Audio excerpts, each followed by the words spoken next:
start your show now.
Testing, testing, 1, 2, 3.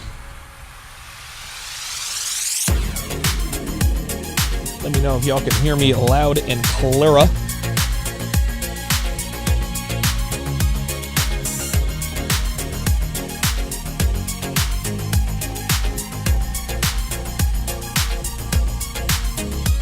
If you can hear me, say...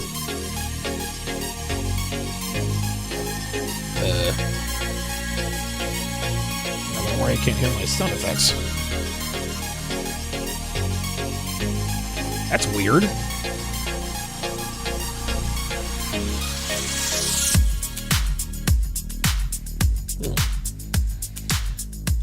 Well, I can hear the sound effects, but I don't see the sound effects, which is a little weird. It is what it is. It'll be something I fix later.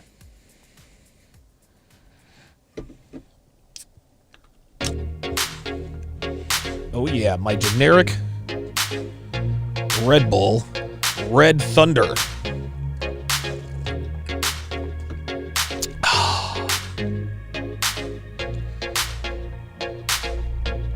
Dev, my new bowling glove has just been delivered. So if you would, go out there and grab that.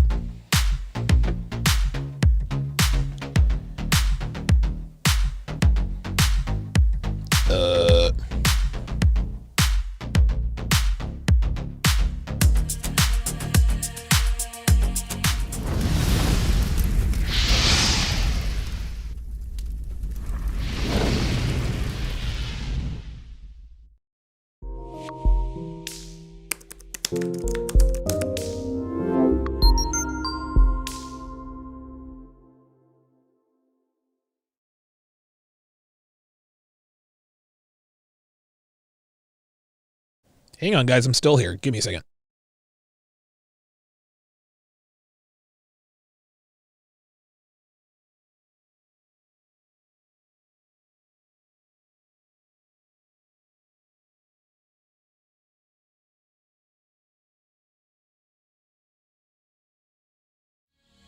There is no such thing as that one special girl. She does not exist. She'll forgive you for stepping out on her. If your girl's on IG, she is not your girl. But she will not forgive you for being boring. So you want to be my girlfriend, huh? Good relationships are rare these days, but they are possible. Unlock your phone and hand it to me right now. What's up, guys? It's your man, Donovan Sharp, and welcome to the 789th edition of TSR Live, your daily dose of toxic masculinity. It is Monday, October the 18th of 2021. It is good to have you guys in today. As you guys can see, I am hipster Donovan today. Matter of fact, let me move this over a little bit. There we go. There we go. So you guys know I have a few characters. I've got Vice City Donovan, and I now have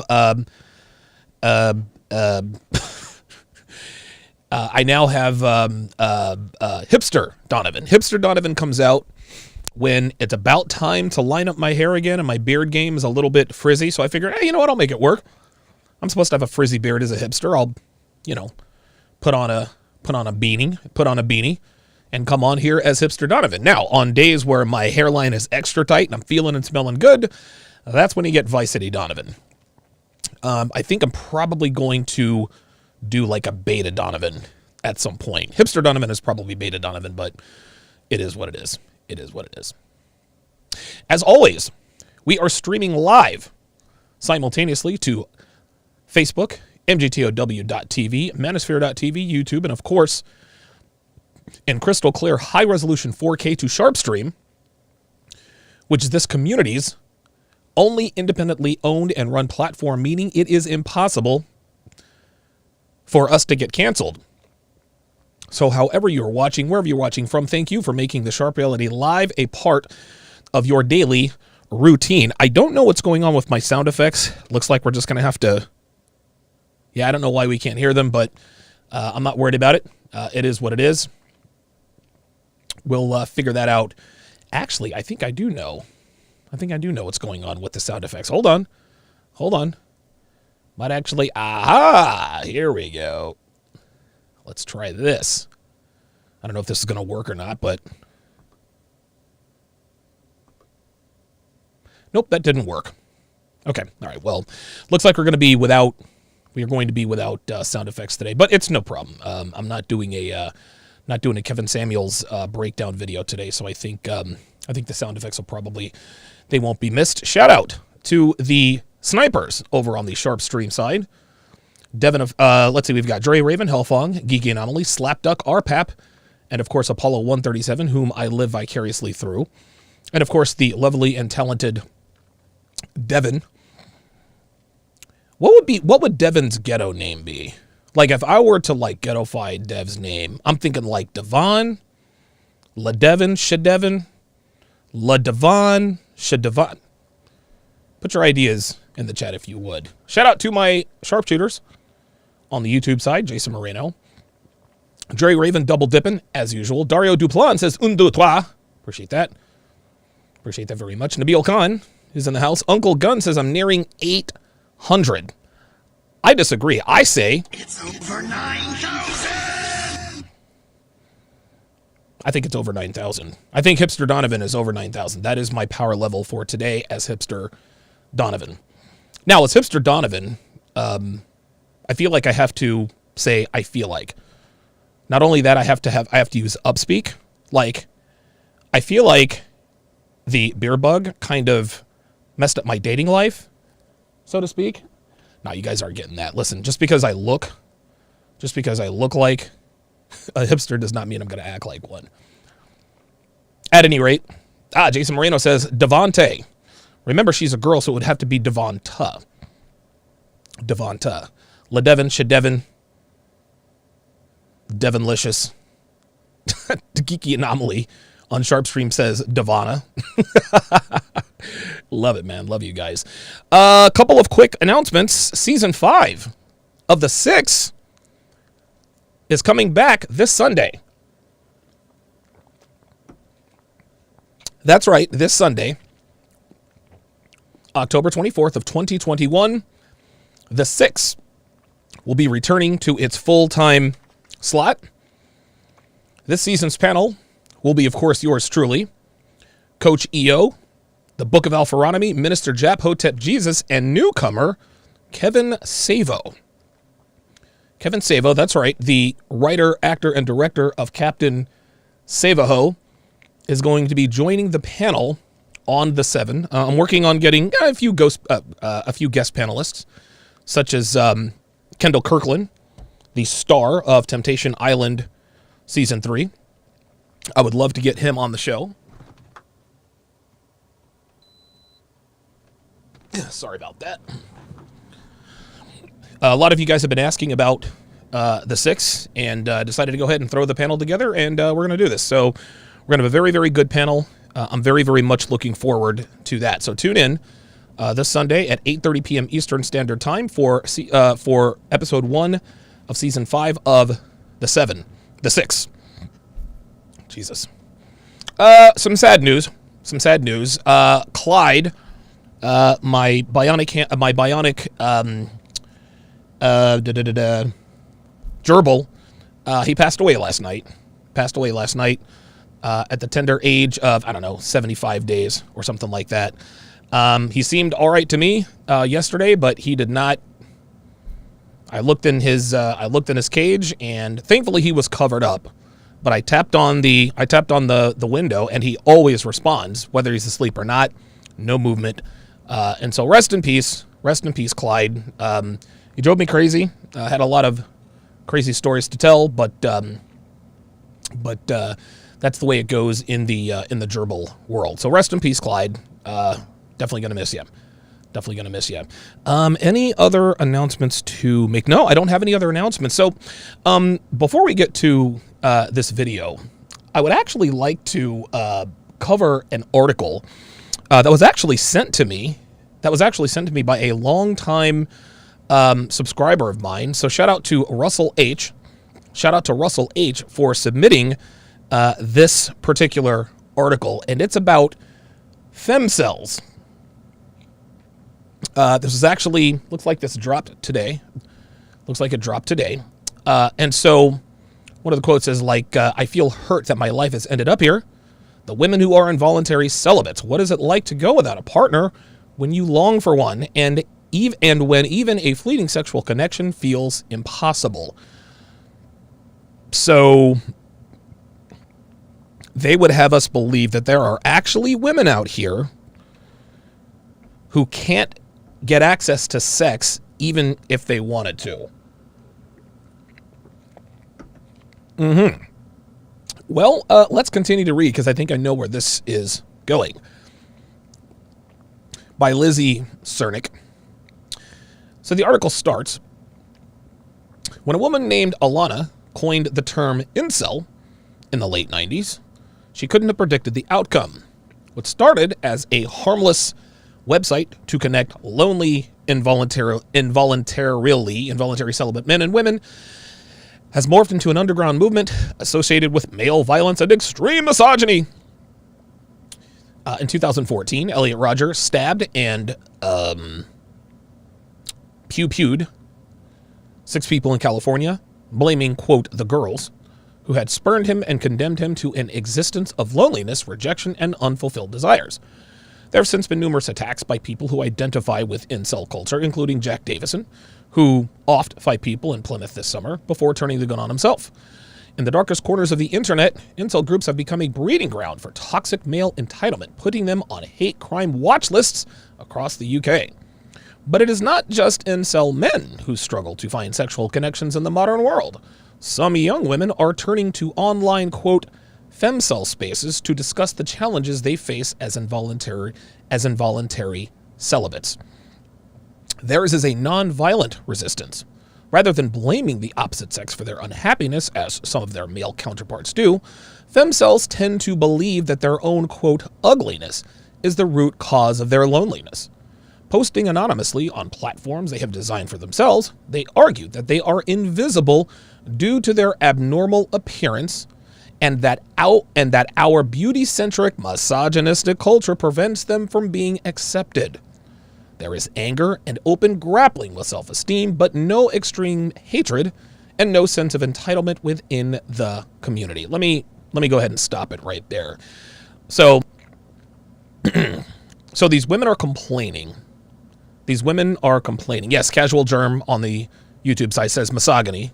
Appreciate that.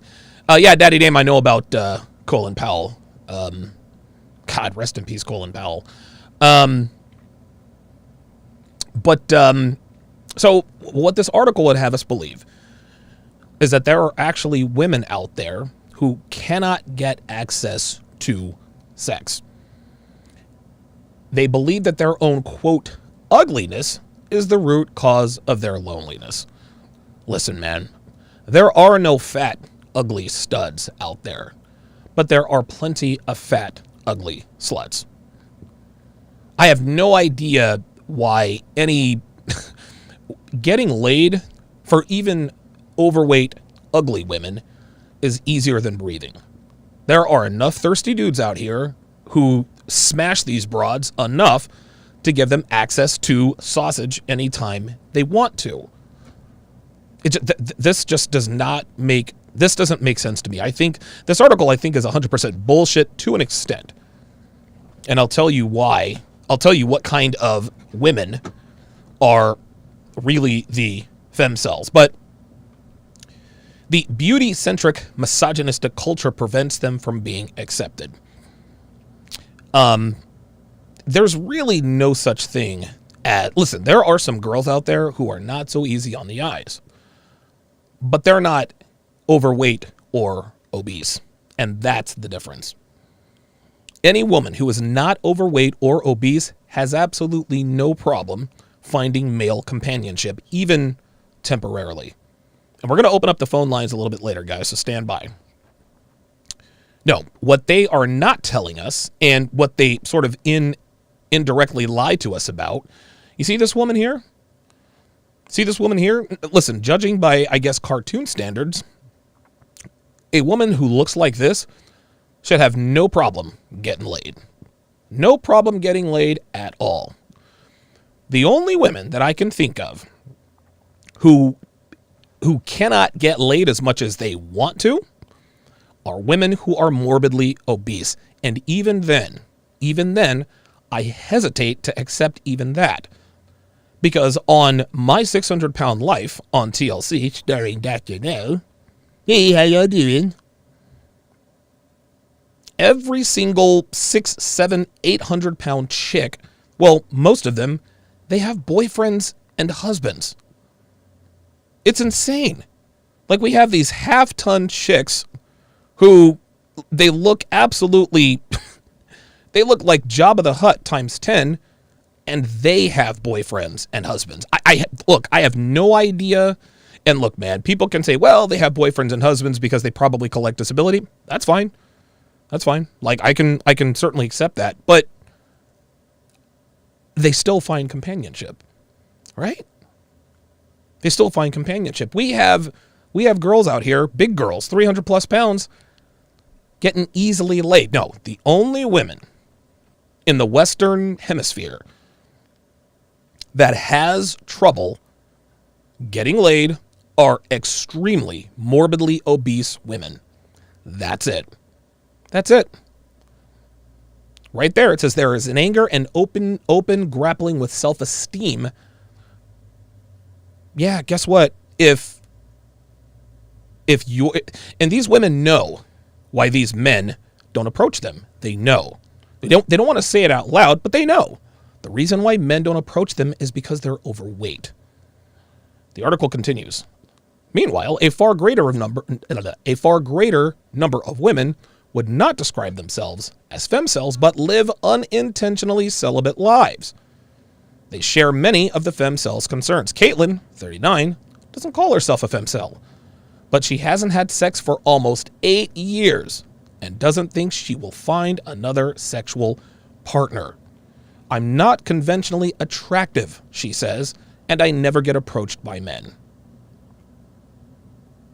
Why on God's green earth would a man not approach a 39-year-old woman? The only reason why a man would not approach a 39-year-old woman who's even half decent looking is because she is morbidly obese. Caitlin, who's 39 years old, is morbidly obese, and this is why men don't approach her. Simple math. They don't look at me. She says, I've had therapy to try to address these issues, but dating feels like a barren wasteland. It's worse, she continues, as I get older because I've missed that short window to marry and have a family. You see, she doesn't need to be in therapy. She needs to be in the goddamn gym, is what she needs to do. These morbidly obese women are doing everything they can to justify staying morbidly obese. Why don't men want me? Well, you know what? Let me go to therapy to try to deal with my self-esteem issues. Here's a thought. Hit the gym and watch what you eat, and watch your self-esteem shoot through the roof. She never tells people that she is celibate because it makes her feel, quote, abnormal and inadequate. I feel a lot of anger and hurt that my life has ended up this way. I struggle to cope with the fact that I may never find a partner. Society makes it harder because after a certain age, people tend to pair off and form their own insular lives, and life gets lonely for single people. Oh boy. No. Listen, man, we have people. Listen, I found Dev when she was 39. I was 38, she was 39. Devin was this woman's age when Dev and I hooked up. And now we're in a long-term cohabitating relationship. If Devin were morbidly obese, I would never have given her the time of day, and Devin knows this. She tries to blame this on age. No, your age at this point, 39, yes, your options do become a little more limited. But the fact that you are morbidly obese, this is why she doesn't feel like she'll ever have a partner. She sees the writing on the wall. She just won't admit it. Although Caitlin is not morally opposed to casual sex, it's not an experience that feels right for her. Oh, good God, stop the cap. So she's not opposed to casual sex morally, but it's not an experience that feels right for her. That's bullshit. That's bullshit. If you can do it, you do it. That's it. So now she wants us to think that, well, one-night stands don't feel right to me. This is the same thing as black men who say, white girls aren't special. I would never ever date a Becky. I don't find blonde-haired, blue-eyed blondes with ample breasts and heart-shaped asses attractive. Nah, save that for the Chads and the Brads. No, the reason why they say that is because they know they can't have that, and so they act like they don't want it because they can't get it. It's the same as Kevin Ray Wilder and Cameron, whatever the fuck that knucklehead's name is. You're not supposed to kick your woman out of your... That's not how it's done. No, you're afraid to kick a woman out of your place if she disrespects you. You're afraid, but you don't want to admit that. So instead of just admitting, hey, you know what? I don't have the requisite experience to kick a bitch out of my place for disrespecting me, I'm going to act like it's not something I want to do. I could do it. I just choose not to because it's not the, quote, right thing to do. Well, that's what this is. Caitlin says that casual sex doesn't really feel right for her. What if she were a third of her size? Would it feel right to her then? It continues. She has had 2 short-term relationships which ended in heartbreak. There's a popular notion among incel communities and even in wider society that women are privileged because they can get sex at any time. Not only is that untrue, as many women will testify, but also, as Caitlin points out, not all sex is enjoyable. Generally, she says, men who aren't in a relationship with you don't make it a pleasurable experience, she says. The risk of rejection afterwards is high, which makes the sex even less enjoyable. As a woman, you want to be desired, not treated like a piece of meat. No, Caitlin. The reason why you're worried about the feeling of rejection is because you're morbidly obese. That's why you're worried about being rejected. Like, again, this is ridiculous. And listen, every woman wants to be objectified. Every woman wants to be desired. Every woman wants to be treated like a piece of meat in bed. So, again, she's using the kind of language, well, I would rather just be celibate than to be treated like a piece of meat. That's the biggest, that is all cap. If given the choice between being celibate and being treated like a piece of meat, women would choose the latter 10 times more than the former. Fuck out of here with that. Caitlin is aware that men also struggle with self-esteem issues linked to appearance, but believes the pressure is greater for women. Well, yes, it is. I'm not especially drawn to someone's looks or height, she says. Stop the cap. I prefer to get to know someone and develop an attraction. But if I feel that a man who didn't find me attractive straight away would never learn to become attracted to me. I see lots of beautiful women dating men who aren't good looking, but rarely the other way around. Men have many more ways to attract a partner than looks. Herein lies the issue. This is another, and listen, I'm not the guy who's gonna complain that all a female has to do is just not get fat. Right? We have many more ways to attract a partner than looks, but women are attracted to far more than looks. For us, a woman just has to look good and just really be nice. For women, you got to look good, smell good, you got to be tall, you got to have a great job, you got to be competent. With some of today's women's checklists, some checklists are so long, if you don't tick off one of those boxes, she's on to the next dude.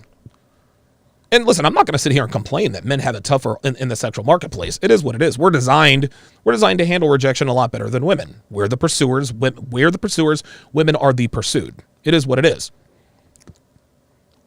But for her to complain about the fact that men have more ways to attract a partner than looks, that's not an excuse.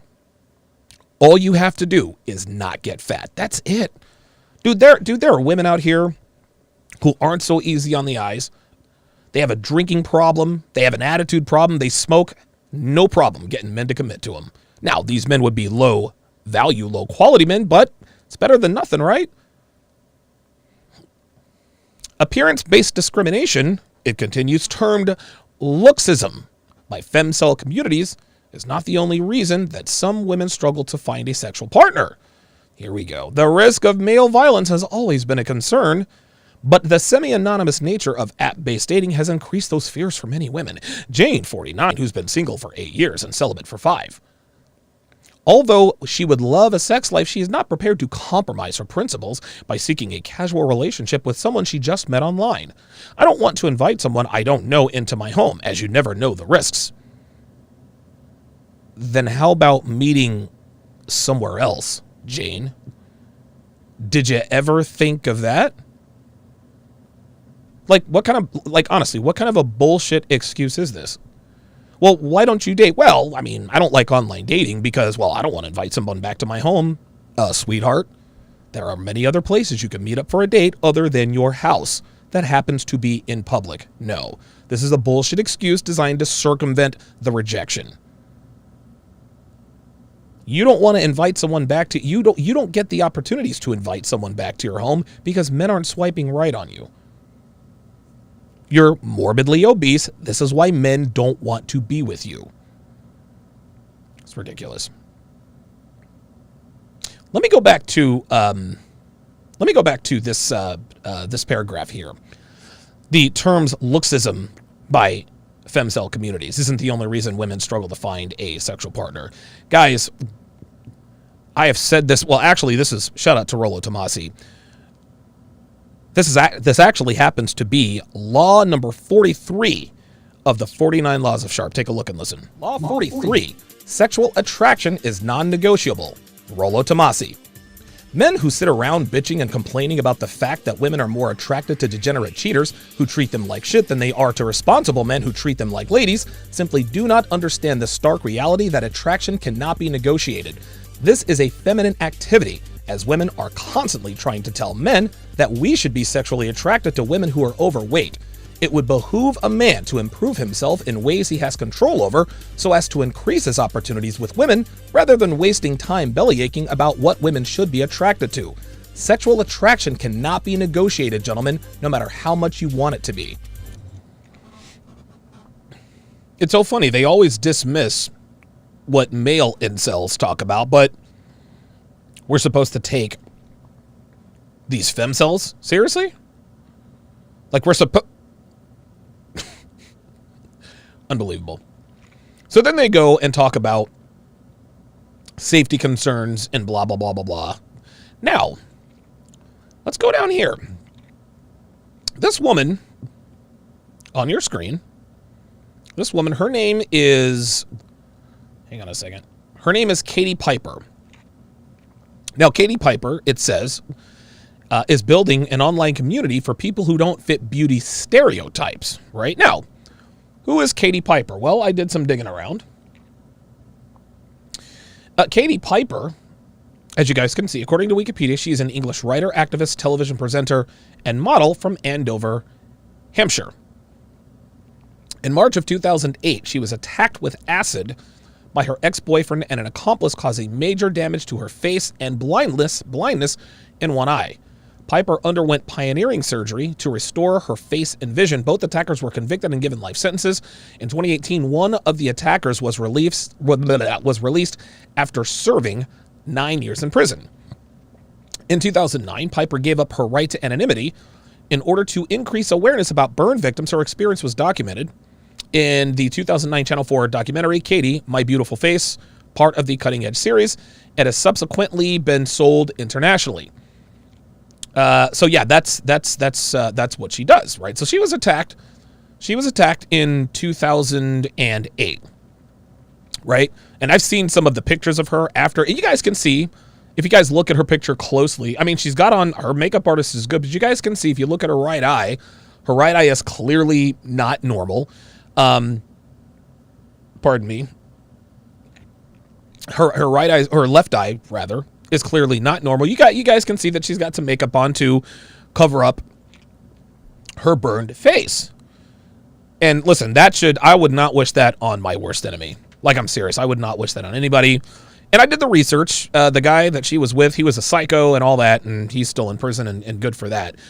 But something that's very interesting here is that it says she's married. Her spouse's name is Richard Sutton. They were married back in 2015. So let me get this straight. So she's attacked in March of 2008. 7 years after she gets her face literally melted off, she gets married, and now she has 2 children. Yet, they want to, in this article, they want to compare Katie Piper to these other women. Now, in looking at this picture, looking at Katie Piper's picture, let me just do a quick Google search here, because I want to point something out here. And this might be obvious, but just stay with me. I don't want to be all, yeah, so that's Katie Piper. What do you guys notice about Katie Piper? She's now married. She has 2 children. Clearly, she was a victim. She was a burn victim, and it looks like she came out pretty damn good. Right? Yeah, her chest was messed up. I mean, she really, really, really went through the ringer, yet she's married with 2 children. What do you notice about Katie Piper? That's right, gentlemen. Katie Piper is not morbidly obese. Katie Piper is not even overweight. And so this goes to show that even when you are a massive burn victim, even as a burn victim, your face melted off by acid, guess what?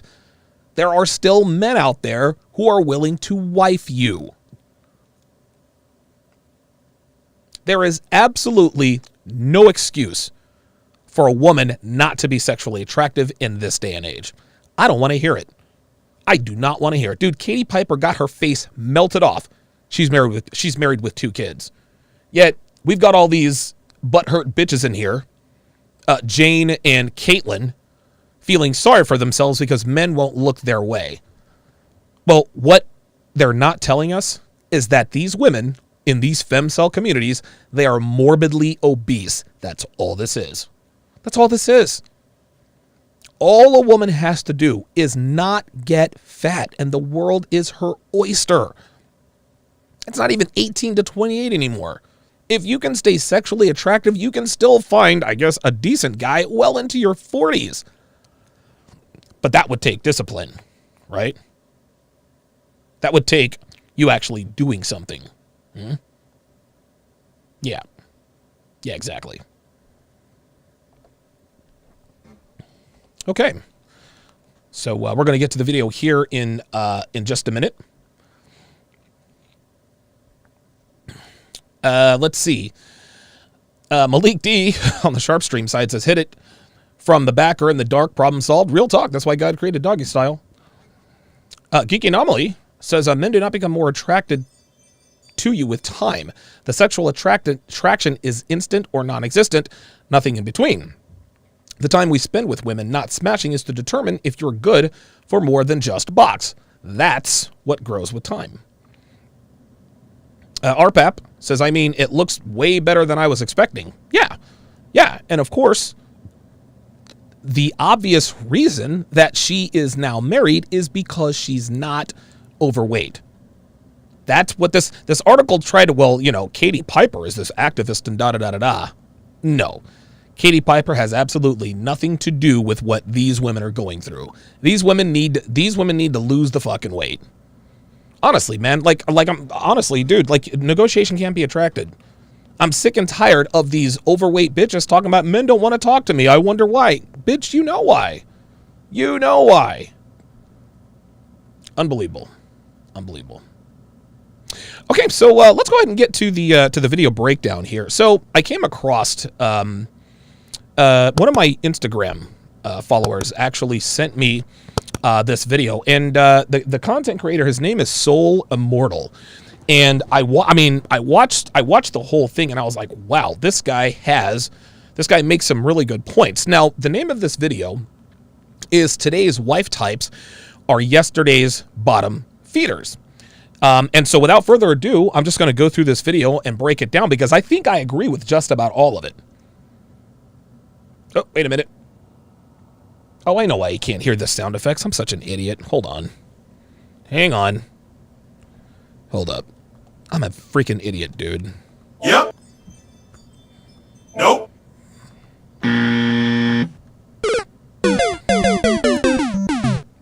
Obviously, I'm a little bit rusty.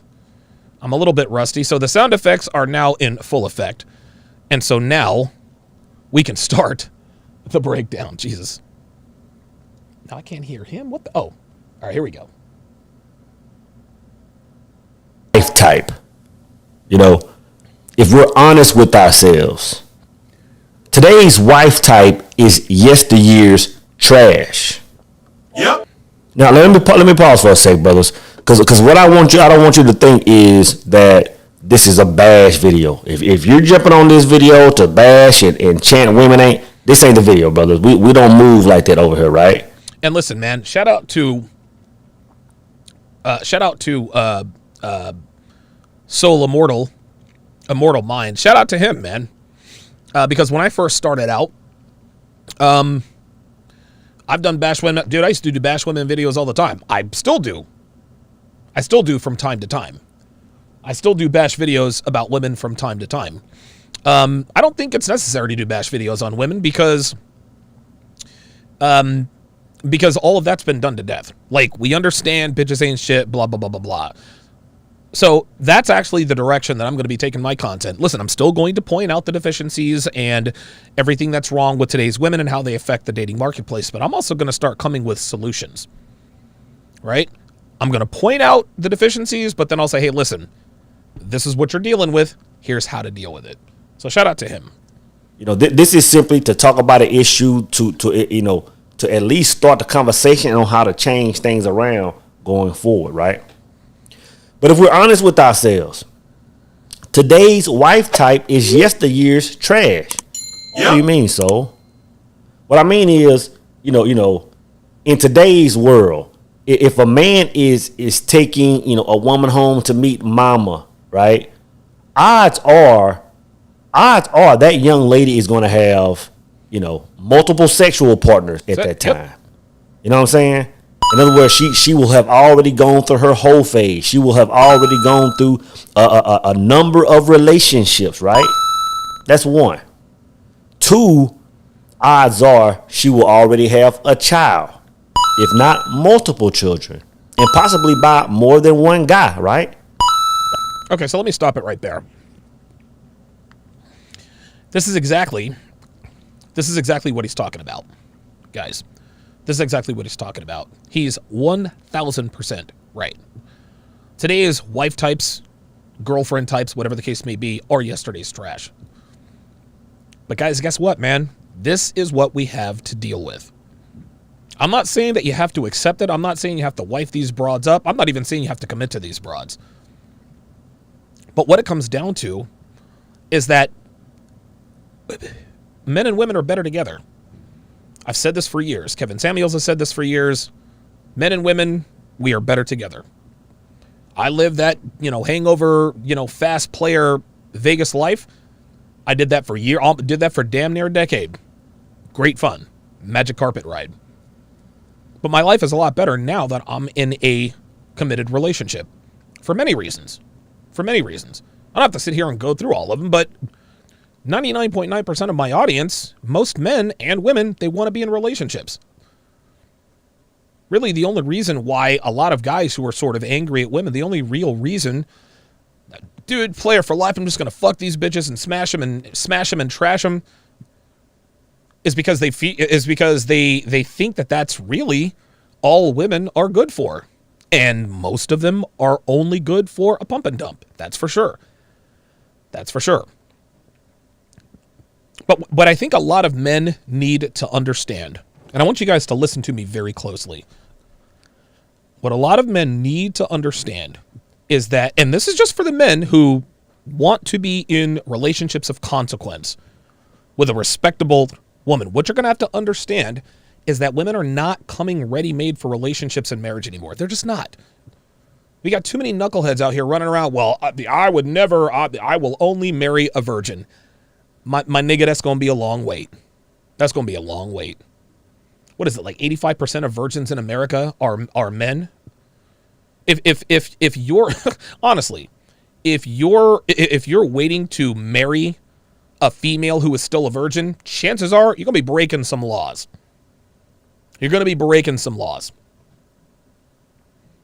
What men need to be these days, listen, we'll point out the good, the bad, and the ugly, and it's mostly ugly. But what we also need to do is we need to keep it real. It's just like the woman who says, well, I don't want to be on dating apps because I don't want to get stalked on by men. No, she doesn't want to be on dating apps because she doesn't want to be rejected. Well, we have guys who say, well, especially the loudest guys, you know, the keyboard gangsters. Well, I fuck nothing but 9s and 10s. I pump them and dump them. No, you don't. No, you don't. Bitches ain't shit and blah, blah, blah, blah, blah. Okay, so what are you going to do about it? Now, you know what? I'm not even going to date. Da, da, da, da, da, da. But the first half-decent looking girl that gives him any play, he's right back in the Matrix. And that's no slight on that guy, because we as men, we are designed to want relationships. Men and women need each other. Yes, we need each other. Now, women need us a lot more than we need them. That's for sure. But having someone to share your life with, guys, I'm here to tell you, as someone who's done it now for damn near 5 years, it's a pretty goddamn good life. It doesn't come without its challenges. It doesn't come without its days where, you know, I think to myself, Jesus Christ, why didn't I just stay in, I mean, you know? But in the end, when I calm down, I'm thinking, you know what? I live a good fucking life. I live a good life. And the woman I happen to live that good life with, number one, I trained her. I trained her for 18 months. And again, keep in mind, the reason why Devin was trainable is, number one, is because she was 39. Okay? She was 39 years old. Number two, she had just come out of an 18-year marriage. Devin didn't ride the carousel in her 20s. Listen, before she got married at 21, I'm sure she was no choir girl, that's for sure. And when I met her at the 6 months after her divorce and separation was finalized, trust me, she was fucking dudes. She was sleeping around. But the fact that she didn't spend the better part of the last 2 decades on the carousel, that really made a difference with me. I said, okay. She has hoe tendencies, as all late 30s post-divorcee women do, but she seems very feminine, she's demure, and she wants to learn. I'm not saying, and by the way, this does not make Devin a snowflake by any stretch of the imagination. She's not a snowflake, she's not a unicorn, right? And listen, she can talk all the shit she wants about her husband. They were bad for each other. He was a bad husband. She was a bad wife. That's the way of it. That's the way of it. I'm not going to sit here and say, well, the guy no, man, no. Neither one of those people were ready for shit, much less a marriage, not even ready for a relationship. They stuck it out for 18 years, so they gave it the old college try. But just because Devin didn't ride the carousel for 20 years does not mean that she is somehow different or special. Oh, no. I still had to train her. But the point is that I had to accept, okay, Dev's not perfect. She's damn near 40. She's on the wrong side of 30, right? She's much older. She just got out of almost a two decade marriage. She's definitely got some shit with her, but those things are what made her attractive to me. Not only that, she was blessed with superior genetics. Devin at 45 years old has a better body than the average 25-year-old here in America. Real talk. And, you know, a lot of guys compare Devin in their minds to Instagram models. Oh my God, she's a 2. Well, I mean, when you're comparing her to Instagram models who are 9s and 10s, maybe, right? But Devin, she had the right mindset. She didn't have the mileage. She didn't show signs of the kind of mileage that most girls do. So I decided to give it a whirl, and here we are. I said all that to say this. What most men need to understand, and listen, I'm not going to be the guy who says, hey, man, don't give up. Get out there. Find your... No. There are no special girls. All I'm telling you is that for the men who want to outwardly admit that, you know what? I acknowledge that today's women are terrible. I acknowledge that, but I also acknowledge that they do have some redeeming qualities that, if cultivated properly, could maybe be salvaged into maybe a girlfriend-like figure. But you got to know how to do it, and you have to believe that you can do it, and you have to have a woman that's willing to do that with you. Not easy to find, but it is possible. So this is not going to be I've talked about this ad nauseum. I'm not going to be the guy who continues to talk about, oh, stay out of relationships and this and that. Listen, if you want to live the player life, how to master the game. DonovanSharp.com/courses is right there on your screen. You can slay all the bitches you want. But when you grow out of that, just understand you're not going to find the virginal 21-year-old who's hot, doesn't know it, who still lives with her parents. She doesn't exist anymore. Holly doesn't exist. It just doesn't exist. So now you have a choice to make. You can either check out of the dating market because you're not ever going to find your special snowflake, or you can take what you've learned wrap your mind around the fact that, hey, I've got a lot of work to do if I'm going to build a quality woman from the ground up and get to work. Like, this is the new standard, right? Yep. Odds are that at some point this woman has placed pictures of herself, whether it's ass out, whether it's boobs out, online. So there will be some sort of footage of your woman online, pretty much half naked, whether it's on the ground, whether it's on the book, right? And I'm telling you, brothers, this is the new standard. Yep. Like this is the world we live in. Like this is the new wife type. You know what I'm saying? I mean, look at let's go on the bigger scale of things. Let's look in the celebrity arena. Now, for some reason, everybody likes to bring up Russell and Sierra. Uh-huh. And I'll be honest, bro. I'm actually happy for Russell. I look at how Sierra moves now. She's moving like a wife. That's right. I mean, she talks about taking care of her man. She talks about building a future with her man. She's having beautiful children with this man. She's done nothing that I've seen, since she's been with Russell to make me say, "Oh, brother, you moved wrong. You made a bad mistake." You know what I'm saying? I don't get why so many brothers are so concerned on why other men make choices they make. That baffles me. You know what, guys? Guilty as charged. Guilty as charged. I was in this camp, and as a matter of fact, I wrote an article about it. Years and years ago, I wrote an article. This was March 29th of 2017. This was more than 4 years ago. This is 4.5 years ago. Why Sierra will eventually cheat on Russell Wilson. There I am, Donovan Sharp, March 29th of 2017. And I went through, she dated 50 Cent and Trey Songz and all of that. Right? But I listened to Kevin Samuels discuss the Russell Wilson Sierra situation. And something he said changed my mind about it. Now, let me just hit the brakes on this before you guys start making assumptions. This does not mean that Sierra didn't play the game. Sierra played the game perfectly. Alpha fucks, now she's got beta bucks. No doubt. Sierra rode the carousel all through her 20s, I guess, in her early 30s. She had a baby with Future. All that stuff. Right? But when Kevin said Russell made Sierra break herself, Russell Wilson told Sierra, okay, you got this pass, you got this kid, check this out. I'm a multi-millionaire, probably going to be a billionaire at some point in my life. Russell Wilson has a future far outside of football, that's for sure. Good-looking guy, well-spoken, future Hall of Famer, first ballot. He can write his ticket anywhere. And clearly Sierra knows this, but Russell Wilson understood his value and said, you know what, Sierra? All right, check this out. What we're going to do, you're going to break yourself. Neither of us, and listen, this isn't something I would have done. I would not have abstained from sex because Sierra's hot. Even now, she's a fucking smoke show. But Russell did that for a reason. He did this so Sierra would break herself of all of the habits that made her a single mother in her early 30s. Russell's like, yo, look, check this out. I'm the king of Seattle. I'm making $35-40 million a year. I'm going to acquire generational wealth.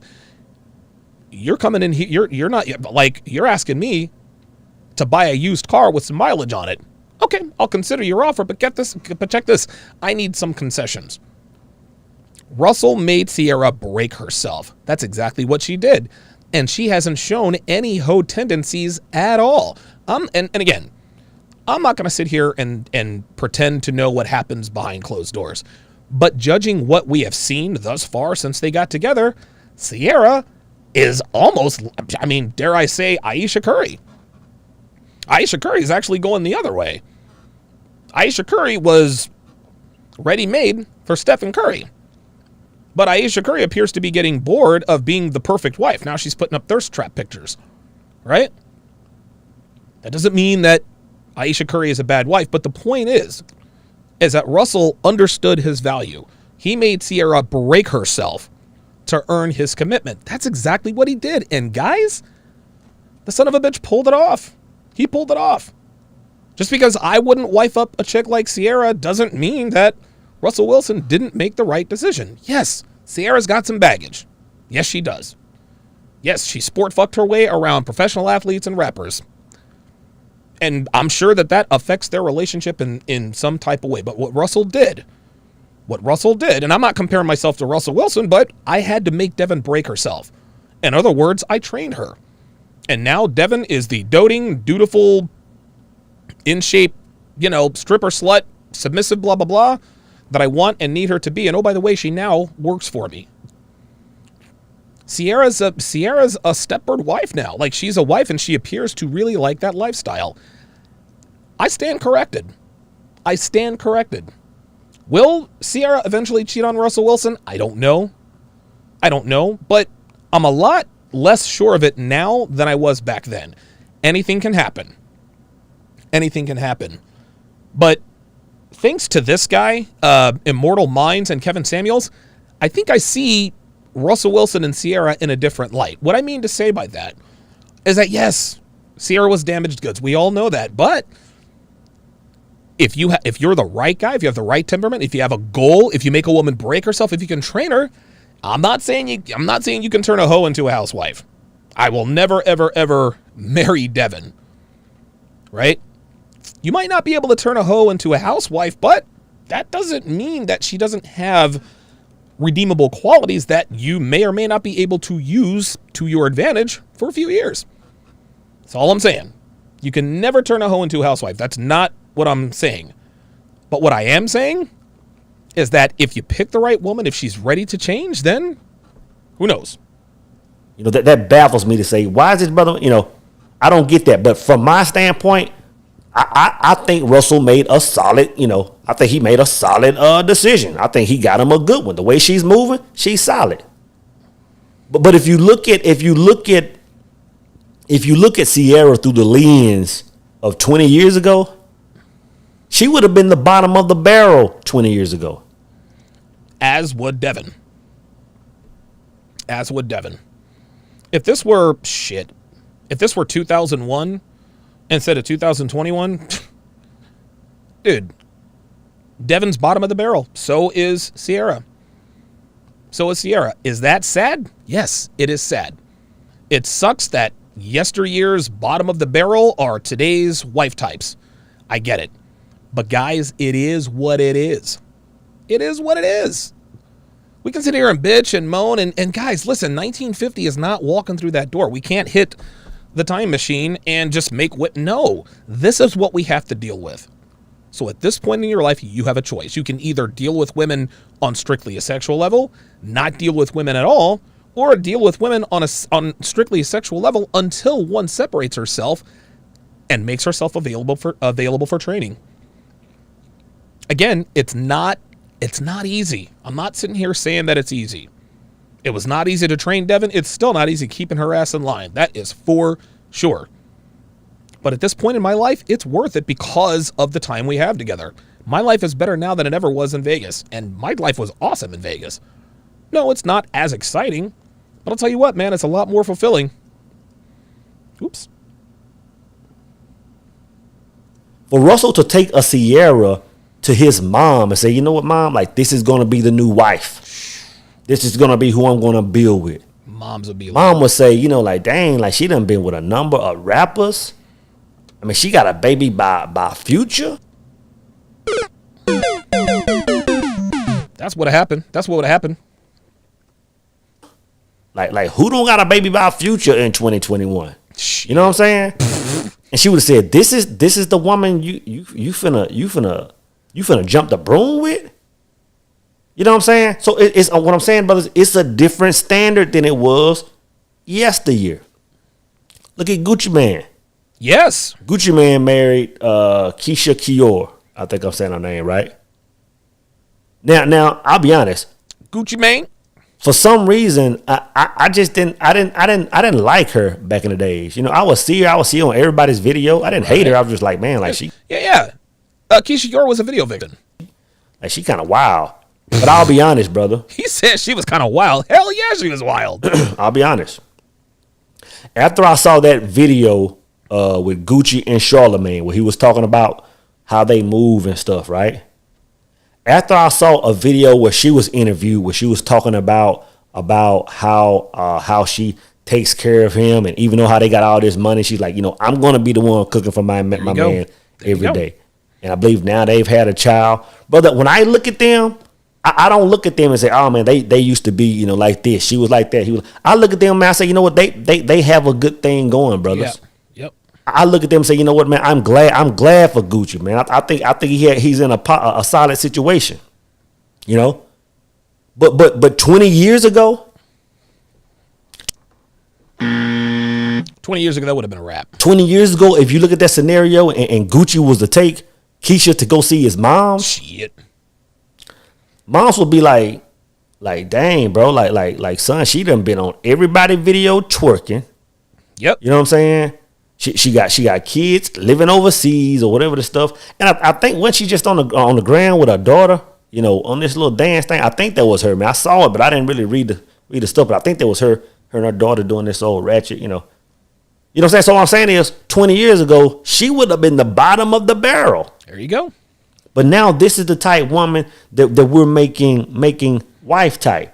And I know a lot of you brothers are going to talk about this wall stuff. Oh, I'll get to that in a minute. RPAP makes a very, very good point. He says, my problem with Russell is that Russell is a literal unicorn, and people might point to someone like Russell saying, yes, these kinds of relationships can work. But for the average man, even above average men or high value men, forget marriage. Getting involved with the wrong woman can destroy you. And it's bad to base a very important life decision on what worked for celebrity. I totally agree. And this is exactly why I use my situation as the example. You guys all know. Listen, I'm always the guy that says, whoa, hold on. Don't compare yourselves to celebrities. That's a whole different thing. Now, it just so happens this guy's example, yeah. And listen, man, Russell Wilson married Sierra. I mean, they're sort of a power couple. They're a celebrity. Clearly, different rules apply. But there are some similarities. She was a hoe. He's a good man. She is a hoe with a baby daddy. Never been married. He said, all right, check this out. If you're going to be with me, you got to break yourself. She broke herself, and now they're doing well. Well, this is exactly my situation, except for without the kid. Devin was married for 18 years. She met me at 39. She had been probably smashing every dude in the zip code when I met her for the last 6 months. She's like, well, look, I need to change. I want something different. I was like, well, if you really want something different, then there's some shit that you're going to have to go through. She said, okay, let's do it. And again, I want to reiterate this. You cannot turn a hoe into a housewife. You can't do it. It is impossible. But if your value is high enough and you know what you're doing, you can take a woman who has some mileage, but she's got to have those redeemable qualities. Listen, just because she looks good, that's no reason to take a woman under your wing and train her. No, she's got to be willing to be trained. She's got to know how to cook and clean. She's got to be willing to cook and clean. She's got to want to follow your lead. Gentlemen, these traits are hard to find in even young, attractive women, much less women who are older. Real talk. That's just how it is. This is why I use my example. I'm the average guy. Or above average, or I don't know, high value, but whatever the case may be. I'm not a celebrity. Me and Devin's situation is as representative of the real world as I can think of. Yes, there are some elements of our relationship at the beginning points that probably don't apply. But most of them do. We were both fucking other people. We met up. We start fucking. She's like, you know what? I'm tired of getting passed around. I want to be with you. I said, okay. Okay, you're going to have to break yourself. She broke herself, and here we are. That's all I'm saying. So I agree with you, RPAP. We cannot, it's very irresponsible to use celebrity relationships as the standard. This is why, and a lot of people, why does Donovan talk about Devin and his relationship so much? To show you guys that it can be done. I'm letting you guys know, hey, listen, if I can do it, anybody can do it. You guys know I was the biggest fucking simp ever. And if I can make the transformation that I've made, then anybody can. Women move like that because they hit the wall. You know, this wall stuff, man, like, I get it. I get it, but a lot of y'all brothers are using that. For example, if Jada Pinkett, if Regina Hall, if a lot of these women that are 50 plus, if a lot of these women came and knocked on your door today, you wouldn't be saying nothing about no wall. Okay, well, I understand the example he's trying to use. Jada Pinkett, Halle Berry. Listen, Jada Pinkett's not my type. Her hair's not long enough. She looks pissed off all the time, but I understand. If Paula Patton, how old is she? That's like the hottest black. Megan Good, how old is she, right? Yeah, of course, if they came knocking on, of course I'd smash, right? Zoe Saldana, et cetera, et cetera. So that's really what he's getting at. Older, attractive women. There are older, attractive women out there, that's for sure. I know some women that are 40, 50, 55, 60 that are bad. Whoa, wait a minute. 55, 60? That's where I have to diverge a little bit. Who knows? Listen, there are some... I guess there are some 55-year-old women out there who are bad. I don't know many 60-year-old women who are bad. Listen, I'm not... Hey, if he's seen them, he's seen them. But yes, Devin is 45 years old. She's 5 years from a half a hundred, and she's in better shape and looks better than most women in this country. And the reason why... Well, the reason why she is because whoosh, I cracked the whip. Hired her personal trainer. She trains 5 days a week. But he's right. He's right. The wall can... Devin's hit the wall, like, clearly. She's never going to be as attractive as she was back in her 20s, but instead of the wall, maybe she can kind of turn it into a ramp, right? That I know if they came and knocked on your door right now, you would be wall-less. So I'm tired of hearing about that wall stuff, right? I think men use this she's past the wall to circumvent rejection, right? Right? Like if a good-looking older woman were, I don't know, at a bar, whatever the case may be, she looks old, she's hit the wall. No, you're just scared to approach, and that's okay because you don't have the experience, but don't act like you don't want to fuck her. It's ridiculous. But the thing is, we have to understand that it's a different era, right. Wall or not. That's all right. Look at Nipsey. Y'all know I love me some Nipsey Hussle, man. Damn, that was tragic, man. Look at Lauren London. Man, I will see Nip talk about Lauren after making all this music about, you know, how to move and women, all this stuff. I will see about the way he moved with Lauren. I would see the way, you know, she looked at him and how they conducted themselves and how they moved together and how they made the bag together and how they, you know what I'm saying? I was like, bro, that's a beautiful thing, man. Like I like the fact that Nip and Lauren are moving, you know, toward building something beautiful, right? But 20 years ago, if you would have took Lauren to mama now, she'd been like, baby. Like don't she got a baby by Lil Wayne? Right. Like who ain't got a baby by Lil Wayne? Everybody. You know what I'm saying? So all I'm saying is we're living in a different world. Right. We're living in a different world. We're living in a different world. And that's the reason I wanted to break down this video. Is because there are so many... Dude, the vast majority of men in this community... They're using their anger. They're hiding behind their fear with anger. I'm angry. Bitches ain't shit. They're too old. They write. No. You just don't know how to handle women. That doesn't make you a bad person. That doesn't make you a bad person because it's very difficult to be good with women today. It's very, very difficult. It is. But rather than a man just say, listen, man, it's just not worth it. I don't think I could do it. Nope. Women just aren't worth it. Well, how would you know? Right? How would you know? So many men in this community hide behind their fear using their anger. They pretend that they're angry with women and this and that.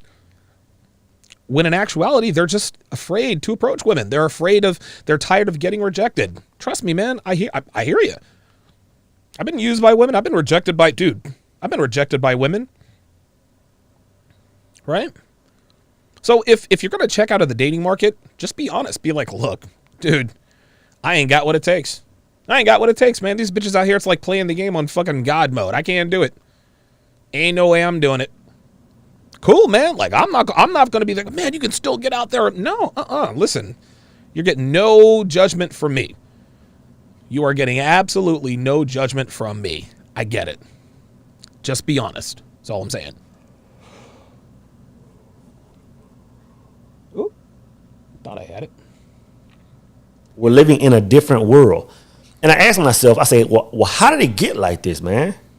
I said, how do we get to this point where the women of today, the way they move, you know, if I'm considering them the trash of yesterday, how did they get to wife type status? You know what I'm saying? And I was thinking on this, bro.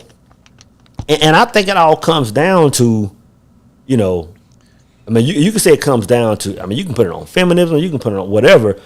Yeah, that's the reason. That's the reason. Women are insufferable today and have their lowest value and their highest rates of misery and sadness because of feminism. Now, there are some guys out there who say, well, it's because of the men too. Well, I would agree with that to an extent. But I'm talking about the men back in the 1950s and 60s that allowed this nonsense to happen. Right? There are some content creators out there who want to blame men. Well, you can't blame women. The reason why women are there, it's your fault. No, it's not your fucking fault. It's not your fucking fault. You can't hold men accountable for something we were never taught. I've had to part ways with content creators because all they wanted to do was blame men for the deplorable state of women. That's not what I'm here to do. This is a men's channel. I'm an advocate of men. I am team male. Not team black male. I'm not team white male. I'm team male. I advocate for men. I don't give a shit, dude. Honestly, I don't give a shit about women. Women have enough help out there. That's why this channel exists. But what I think comes down to is everybody's chasing the bag. You know, out the bat right now, when you leave the house, whether it's 18, whether it's 21, whether you're male or female, whether you're black, white, green, or blue, everybody's on this chase the bag mission. See, men should only be chasing the bag. Men should only be chasing the bag. You see, when women chase the bag, bad things happen. Listen, man, when women chase the bag, hey, man, they get the bag, but then the problem is that the resources they spent getting the bag takes away their femininity, right? Like Susie Q of, you know, XYZ Fortune 500 company, by the time she gets to where she wants to be professionally, she's quite literally forgotten how to be a woman. She's had to hide her femininity. You don't rise up the corporate ladder by being nice and dutiful and dotiful and doting and feminine. No. You got to be a fucking killer. You got to act like a man. This is why career women act like men. Because to get ahead in your career, you have to display masculine qualities. Bitches don't chase the bag. Chase the men who are chasing the bag. Everybody's going toward degrees and get money and success and all this stuff. And I'll say this, brother, and I believe this wholeheartedly, and it's gonna sound misogynist or whatever. Get it to it.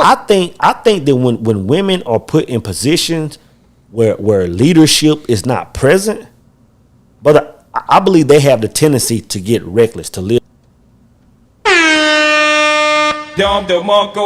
life recklessly, man. Bingo. Guys, I've said this for years. Women are their own worst enemy. They are. Women are their own worst enemy, guys. The biggest threat to women are themselves. And if you're a man who wants to be in a long-term relationship of consequence with a woman who loves and respects you, one of the first things you are going to have to learn how to do is protect a woman from herself. That's right. The biggest threat to women are themselves. When left to their own devices, a woman's default setting is self-destruction.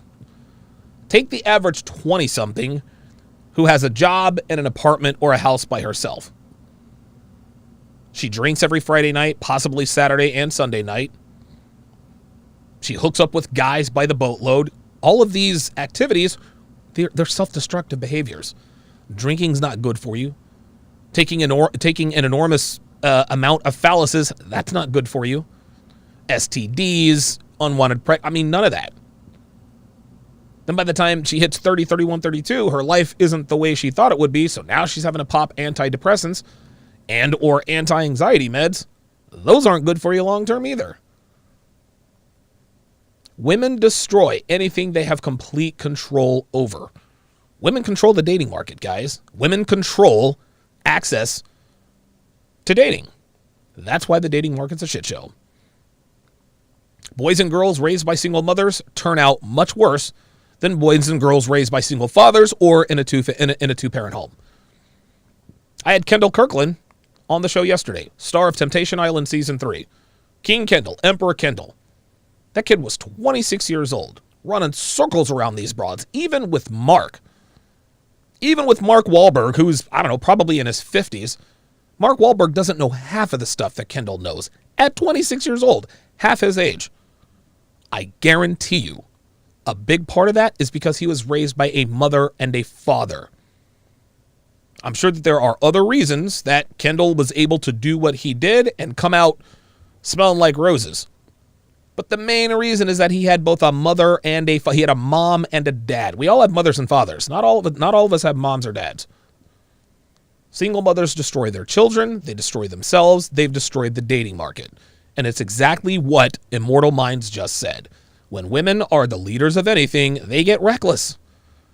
And again, that doesn't mean that women are bad people.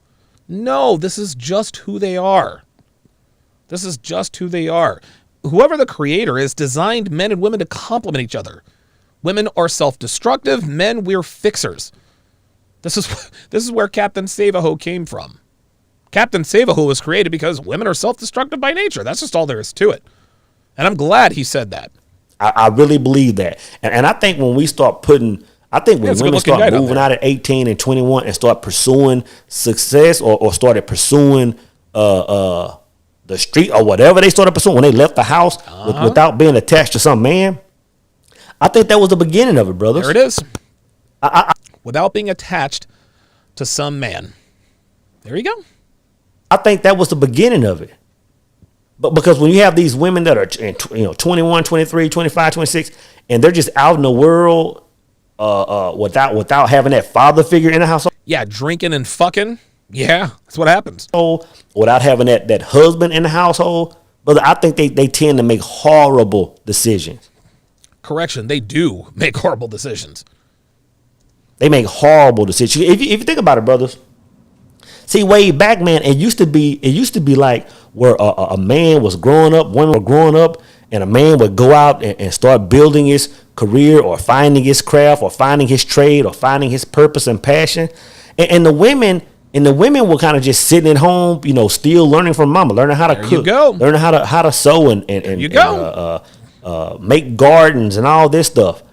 This is colleges and universities, man.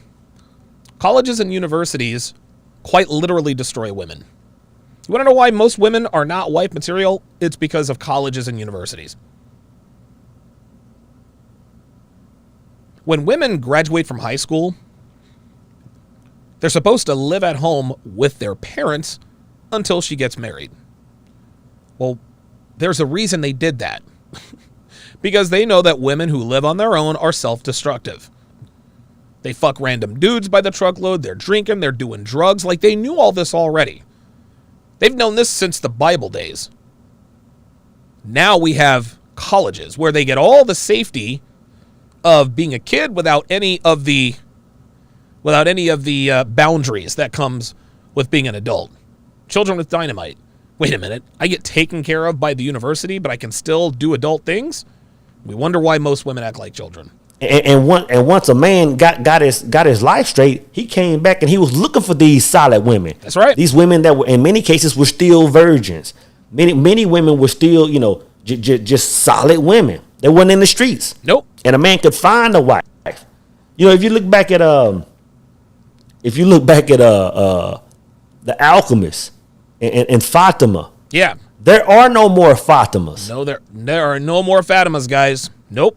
There are no more women that once they become 18, 21, they're just sitting still, waiting on solid men to get their life right and come back and get them. The Fatimas are gone, brother. Yep. Because when men are out get building their life, women are out doing the same thing. And I'm telling you, when a woman is out just moving like that, without leadership in her life, without a father, without her being attached to a husband, a lot of times, not all, but a lot of times they have the tendency to move very reckless. Yep. Correction. He said a lot of times, it's every time. Listen, I have never, ever heard of a sexually chaste, attractive 22-year-old career woman. Never. I've never heard of a sexually temperate, attractive 23-year-old who lives alone and has a job. Never heard of that. So I'm going to go ahead and say all. If a woman lives alone, a woman is a hoe. Point blank, period. Point blank, period. That's why Devin was a hoe when I met her. She'd been married for 18 years. As soon as she got a little bit of freedom, it was like the Orient Express. I mean, I assume that's what happened because this is what women do when they live alone.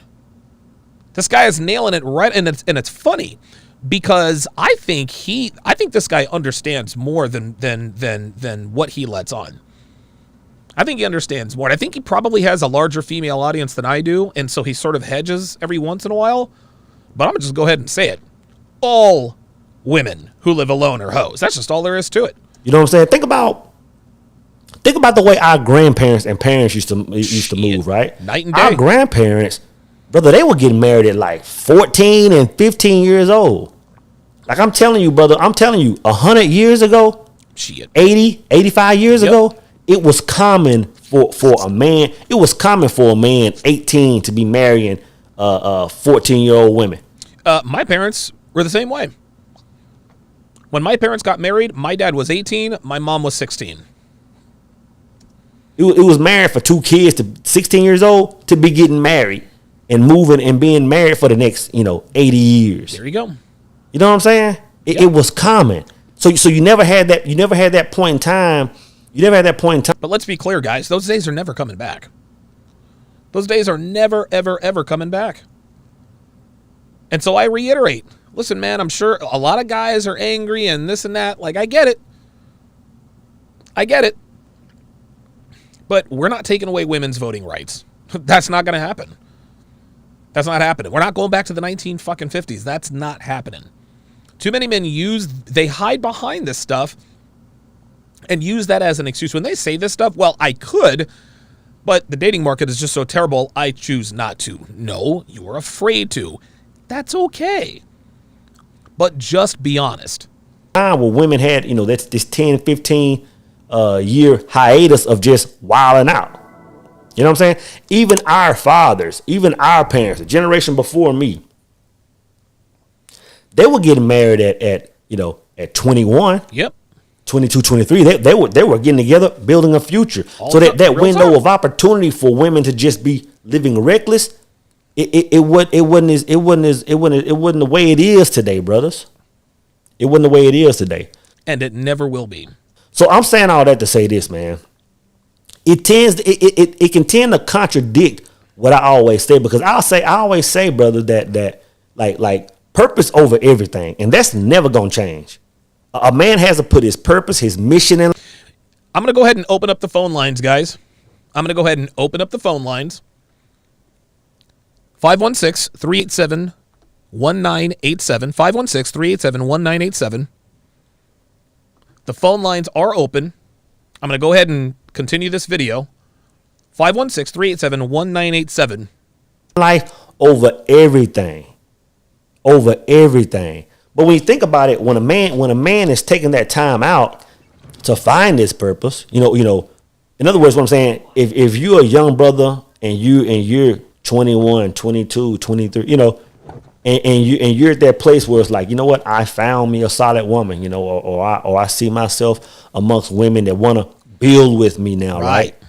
And you're saying, hey, you know what? Well, I'm just going to pause. I'm going to find my purpose first, as you should. That's right.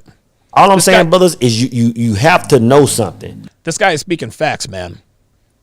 You have to understand that once you leave that pool to find your mission, when you turn 30 years old, when you turn 35 years old, when you try to turn back to go and find your Fatima, brother, I'm telling you, she will not be there. No, she will not. This type woman no longer exists. The new wife type, brother, you got to understand, she's going to have some bullet wounds.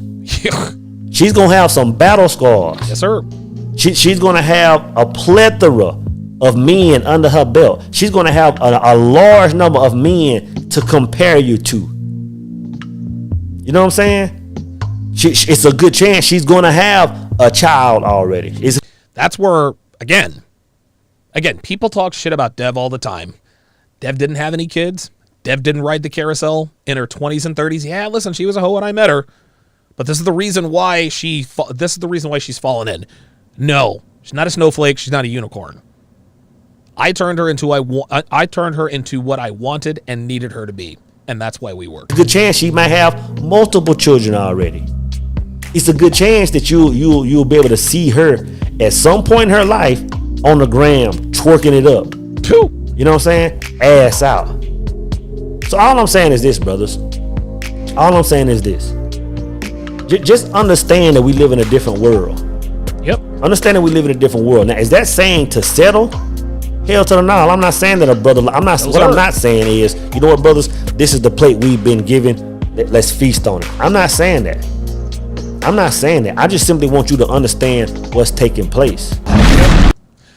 Listen, that video was 100% spot on, man.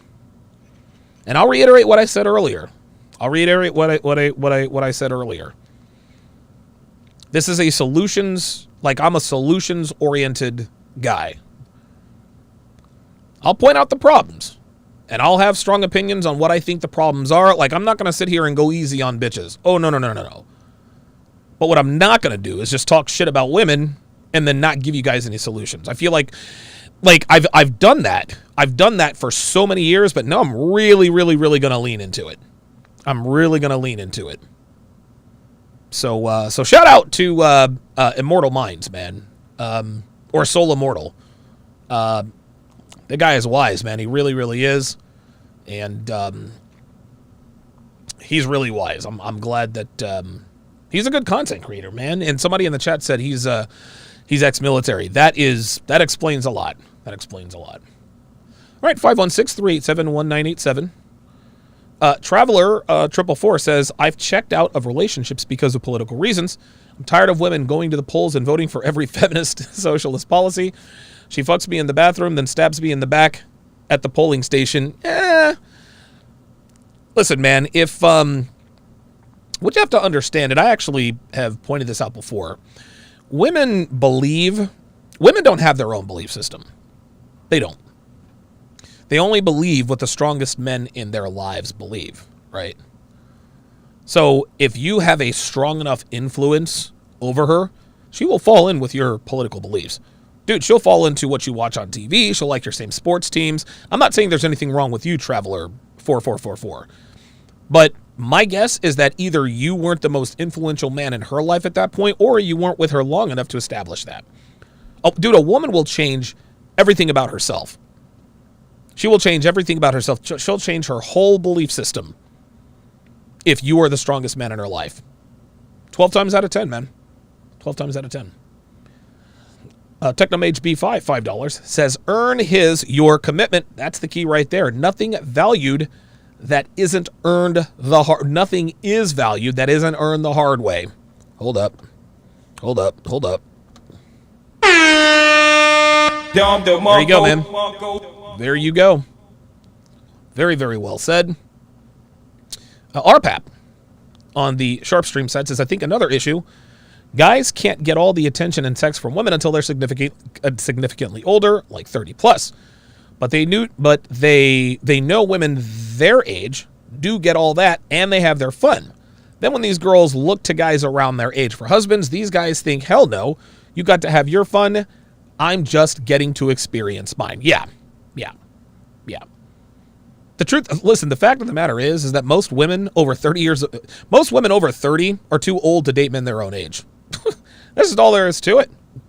They're too old to date men their own age, man. Most of them are.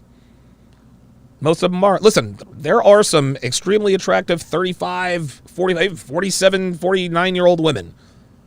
Every once in a while, they might be able to lock down a man their age. But, dude, she has to be exquisite. She has to be an unbelievably physical specimen.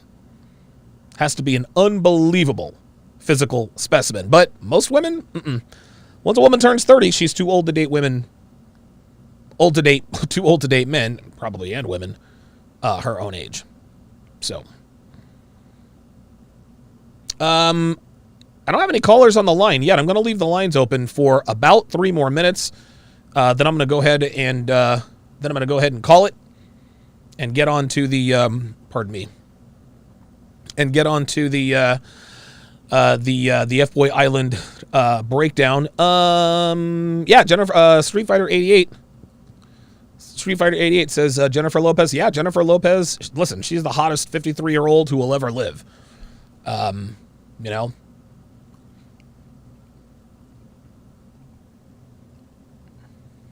Clearly a gross exception to the rule, but as we all know, that's not the rule.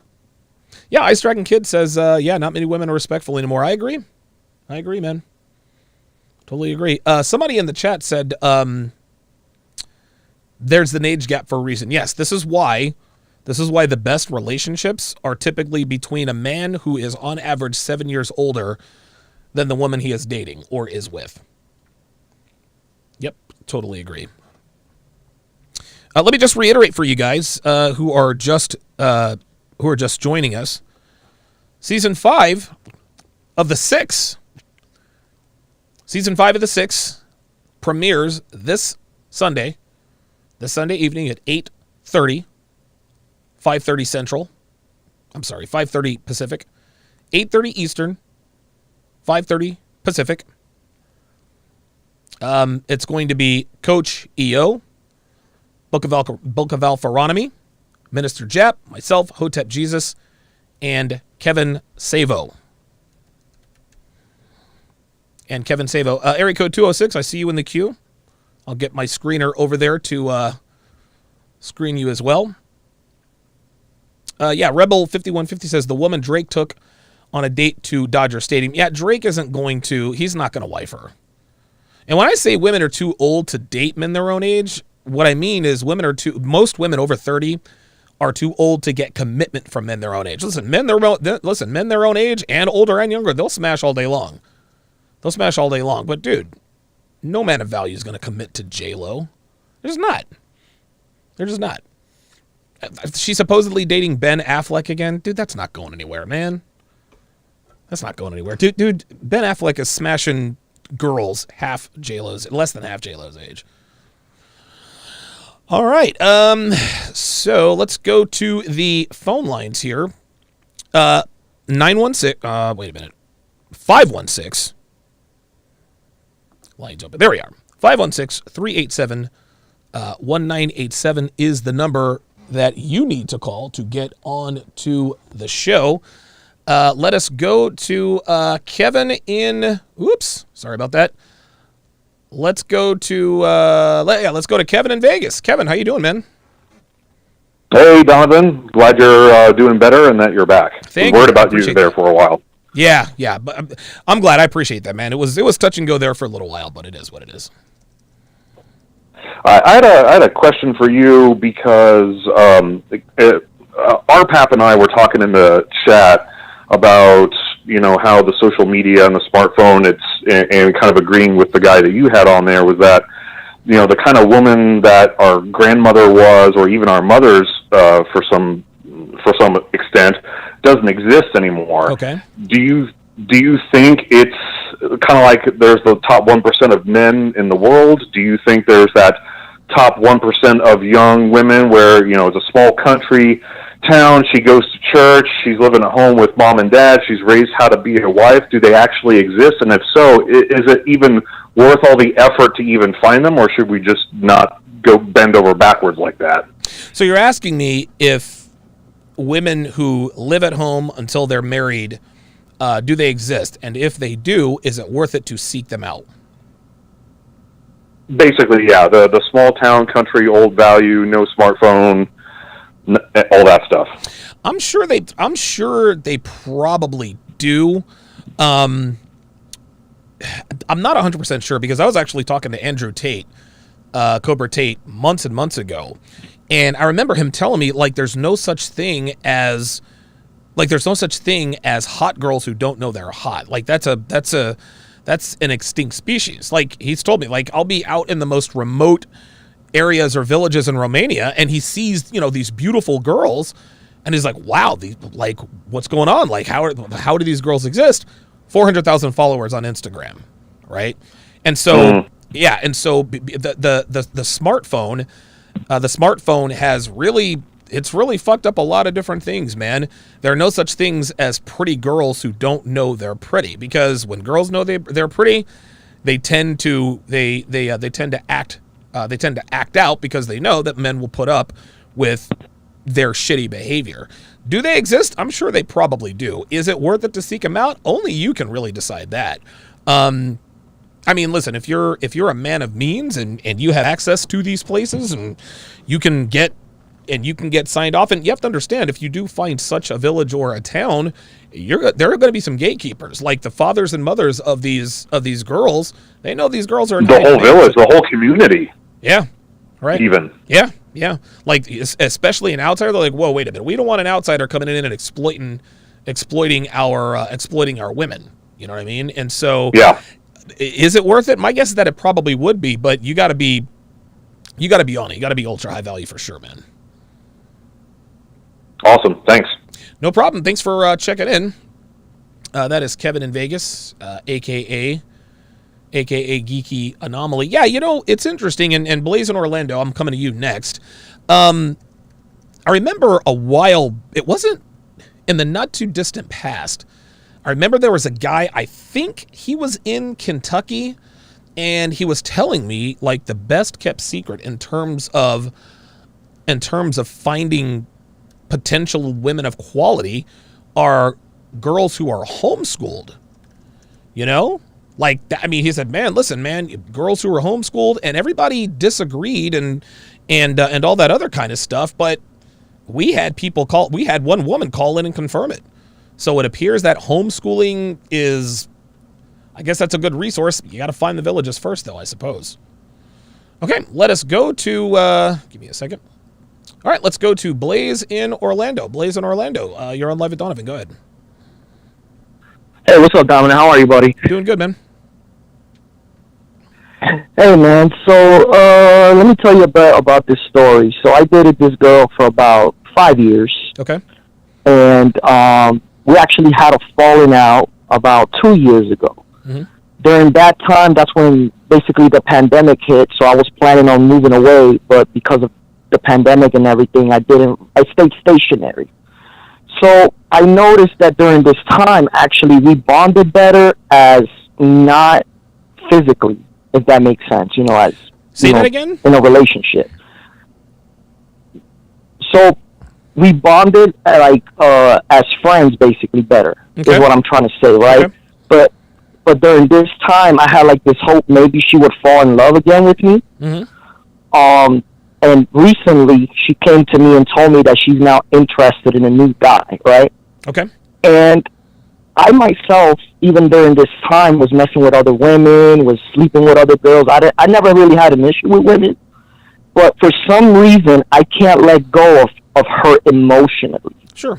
And I'm trying to figure out from your standpoint of view, what is maybe causing me not to be able to be accepting of her to move on, and for me to be happy without her. Okay, that's a very good question. How long did you date her? 5 years. Okay, that's the reason. You spent 5 years of your life with this woman. That's the reason it's hard for you to let her go. You know what, honestly, man, and you probably, you could probably attest to this. If you have enough experience with women, every once in a while, every once in a while, there will be a few women that you'll always think about at some point in time. Jennifer, there's a girl I dated by the name of Jennifer. She was attractive enough. Nice body, but she wasn't like a knockout, drop dead gorgeous girl. But I had such a great time with her. Dude, I love that. I love that girl so much. We only dated hardcore for like 6 months. And then everything of course fell to shit. I would say once a week, maybe once every 2 weeks, thoughts about Jennifer do cross my mind. Same with Tatiana. I dated her for 8 months, found out I was the side dude. And this was only 8 months. Every once in a while, I will still think of Tatiana. The point is that, and I know you've probably heard this before, but time heals all wounds. And the fact that you spent 5 years with this girl, that's one of the reasons why you can't let her go emotionally. So let me ask you this quickly, Blaze. Why did you guys break up? What happened to help you? What happened when you guys broke up? Well, our relationship was kind of already crumbling before where I'm going to get to. Okay. So this girl, even though drop dead gorgeous, was really about me, she didn't love herself. Why do you say she didn't? Hold on. Bricks. Let me stop you right there. Why do you say she didn't love herself? Because she would always question about how she felt about herself. Okay, so keep going.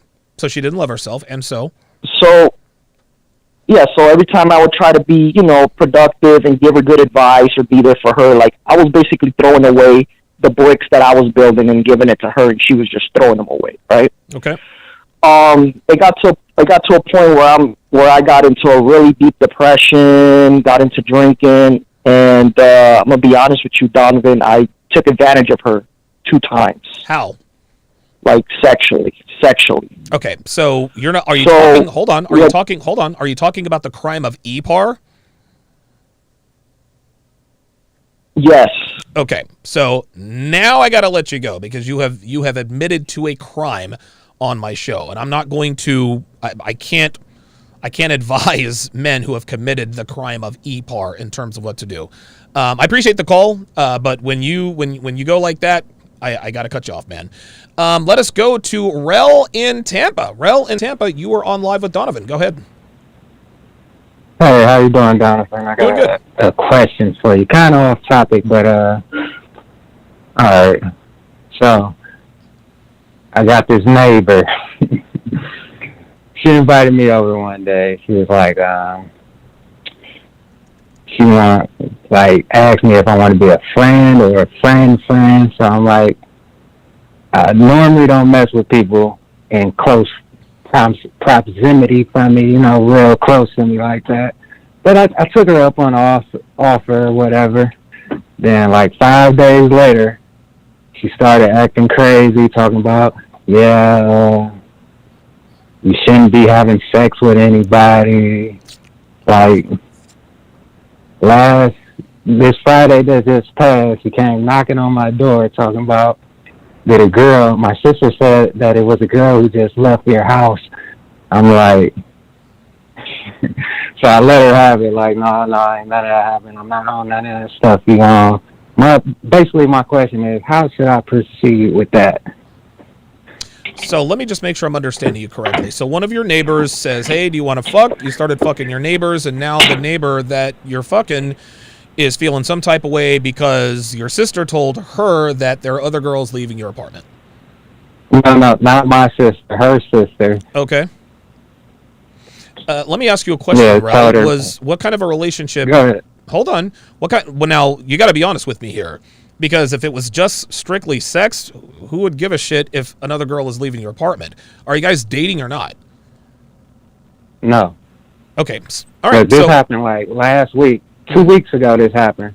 Okay. So this Friday that just passed, she came knocking on the door. And I stopped talking to her since then. I put her on ice. I can't do that. I'm not, you acting crazy right now. Yeah, it's hard to deal with those situations. This is why you don't fuck people who live in your apartment building. The only thing I would do if I were you, number one, you have to stop fucking her. Don't talk to her. Don't text her. If she continues to harass you, call the cops and get a restraining order on her. That's my advice. Okay. All right, that sounds about right. Okay. Well, thanks for the call, Rel in Tampa. Yeah, you guys have to understand you can't be messy with this stuff, man. Like, don't fuck your neighbors, don't fuck your coworkers, and don't fuck girls at the gym. Just don't do it. It's guys, listen, there's plenty of pussy out there. There's plenty of pussy. Like, dude, there are so many men whose main way of sourcing girls is girls he works with. Like, we all know the girl or guy who's always dating somebody at work. Like, dude, listen, the rule is this. If you date someone you work with and that relationship ends, within 6 months, either one or both of you will no longer be with the company. Those are the facts. If you're dating a girl who goes to your gym, when and if you break up, in 6 months or less, either one or both of you will no longer be a part of that gym. Honestly, is pussy worth having to find another gym? Is pussy worth having to find another job? Here, I'll give you the answer to that. Nope. Fuck no. And look, it's easy. Listen, I get it. It's easy for a guy like me to say, well, don't do this and don't do that. I understand. I've had sex with plenty of women, and been there, done that type of thing, right? It's easy for a guy like me to say, hey, don't be fucking your coworkers, don't be fucking your neighbors. But guys, I've made this mistake many, many times. It is never worth it. It's never, ever worth it. Okay, let's go to Damon in Detroit. Damon in Detroit, you're on Live with Donovan. Hey, Donovan, how you doing, man? Doing good, man. First of all, welcome back. Much blessings to you. Appreciate it, man. Thank you. You're welcome. You're welcome. This little situational story I have it coincides with what you said prior to opening up the phone lines about young ladies being at home, being taught by their mothers while the man was out building and things of that sort. Then they come back and get their wives and move forward. Right. So, with that being said, I have a cousin. She's not so little anymore. She's, I believe she turned 35 this year. Okay, so the story has it that back in 2015, she met a young man that was born and raised in Louisiana, lived in Tennessee. Now, my cousin, so he's a Southern cat. He was a good dude. My cousin had undergrad and grad from Michigan State. Oh, wow. And I forget what college this young man went to, but however, as young as this man was, he was a director of a hospital. Wow. This man played no game. Wow. All right? On paper, they look like the next Cosby's. She was a Delta, he was a Q. I mean, neither one of them had kids. Wait, real quick, hold on. So she was a Delta, he was a Q. I thought the Qs dated the AKAs for the most part. That's what I thought as well, but damn, all right, damn, hey, dating a Delta. All right, I ain't mad at listen, I ain't mad at her. She could her a Q shit. This young man could burn on the grill. Everybody liked him. I mean, and this guy was so top notch. So my other cousin. Now I'm gonna move on with the story because there's some things you need to hear. My cousin and my auntie was in process of moving from one house to another. So my cousin lived with my other auntie until things were set. Okay. Well, her wheels got stolen off her car in my auntie's driveway. Damn. All right. So this guy came from Tennessee to be with my cousin on a red-eye flight. Okay. Handled that business. Went back to Tennessee to finish his work week. To come back that following weekend to be in the wedding. Because he was in the wedding party for my other cousin to get married. Okay. That's how he handled his business. So anyhow, this relationship dissolved. We don't know what happened. Mm-hmm. None of that. Wow. We went to try to talk to my cousin. She was tight-lipped, wouldn't talk about it. None of that. She went out here and jumped on the top carousel with this Jezebelian spirit best friend. What? The next dude she met. The next dude she met, Donovan, was the total opposite of this other guy from the guy from Tennessee. All right, but this guy had a grip on her, on my cousin, and everything. Thank God a pregnancy didn't come out of it. All right? That situation lasted about 8 months.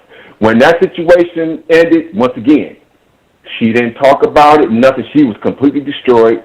My aunt said all she would do was sit around and cry. She would come from work and cry and mope around, etc. So she eventually got over it.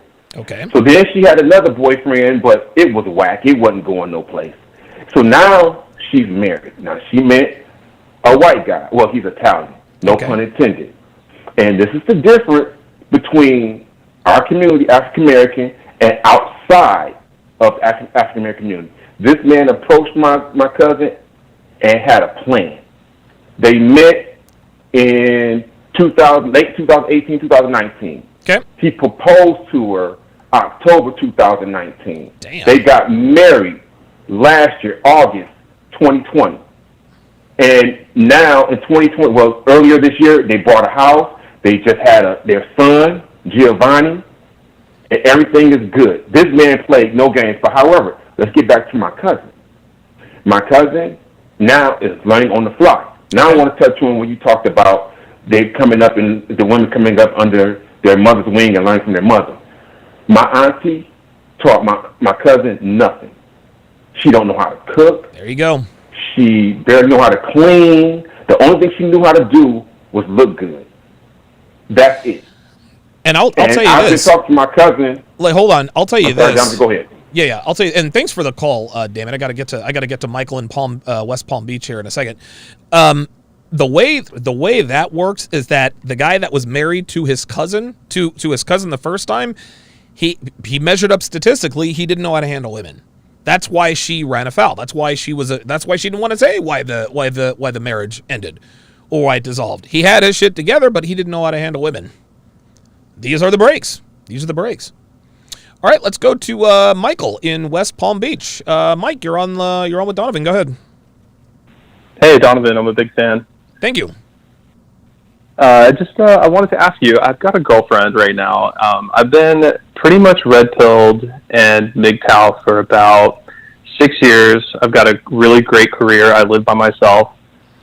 And I've had a ton of girlfriends in my past, but never anything. I had a long 4-year relationship coming out of high school, which was, puppy love stuff. But as an adult, really realized what women were and kept my frame really well, and finally just realized what they are and how modern women exist. So I've been moving that way, been single for a long time, happy, basically came to the realization I'm probably just going to be a confirmed bachelor my whole life and just live the MGTOW life. It is what it is. And about 2 years ago, I finally met a girl just casually, and she turned out to be probably like your Devin, which is, very feminine. Just she gave me something that I didn't even know I wanted.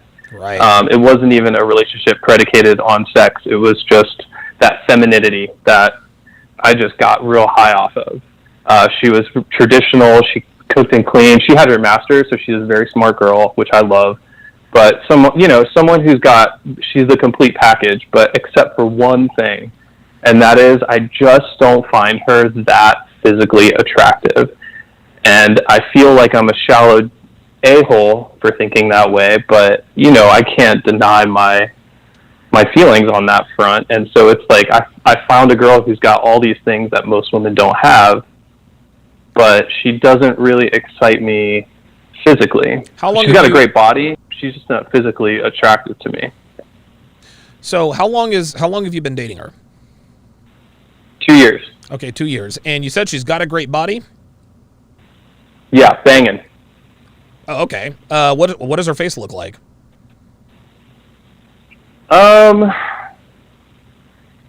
She used to have like a real full face, and you know how like as women get older, they sort of like lose that plump baby fat in their cheeks and stuff. Yeah. So she just looks like I hate to say it, but like the wall. Like she just looks like she's getting older, but like old. And I don't even I'm not even mad about it. I'm just like, you know how they say men get better with age, and I feel like I'm crushing it right now. Sure.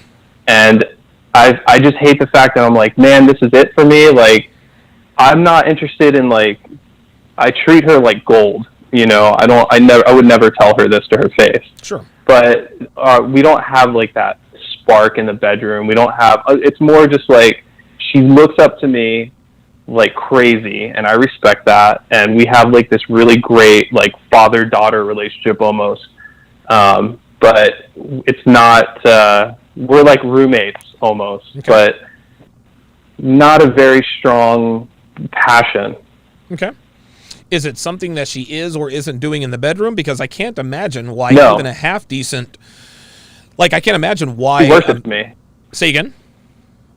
She, for all intents and purposes, she worships me. I mean, she'll do anything I ask her to do. I mean, absolutely. Even things I don't even want her to do, she'll volunteer to do just to keep me happy. Okay. So I feel like she's such a good girl, and I'm not the kind of person to be an asshole or take advantage of her that way. Sure. So I've been with so many women on the other side of the spectrum where we are having great bedroom fun, but they're crazy or they're not, girlfriend material, or they bring drama. And so she's like the complete opposite. She cooks, she cleans, she's sweet, she goes along with me, she lets me lead, all the things that you would think you would want.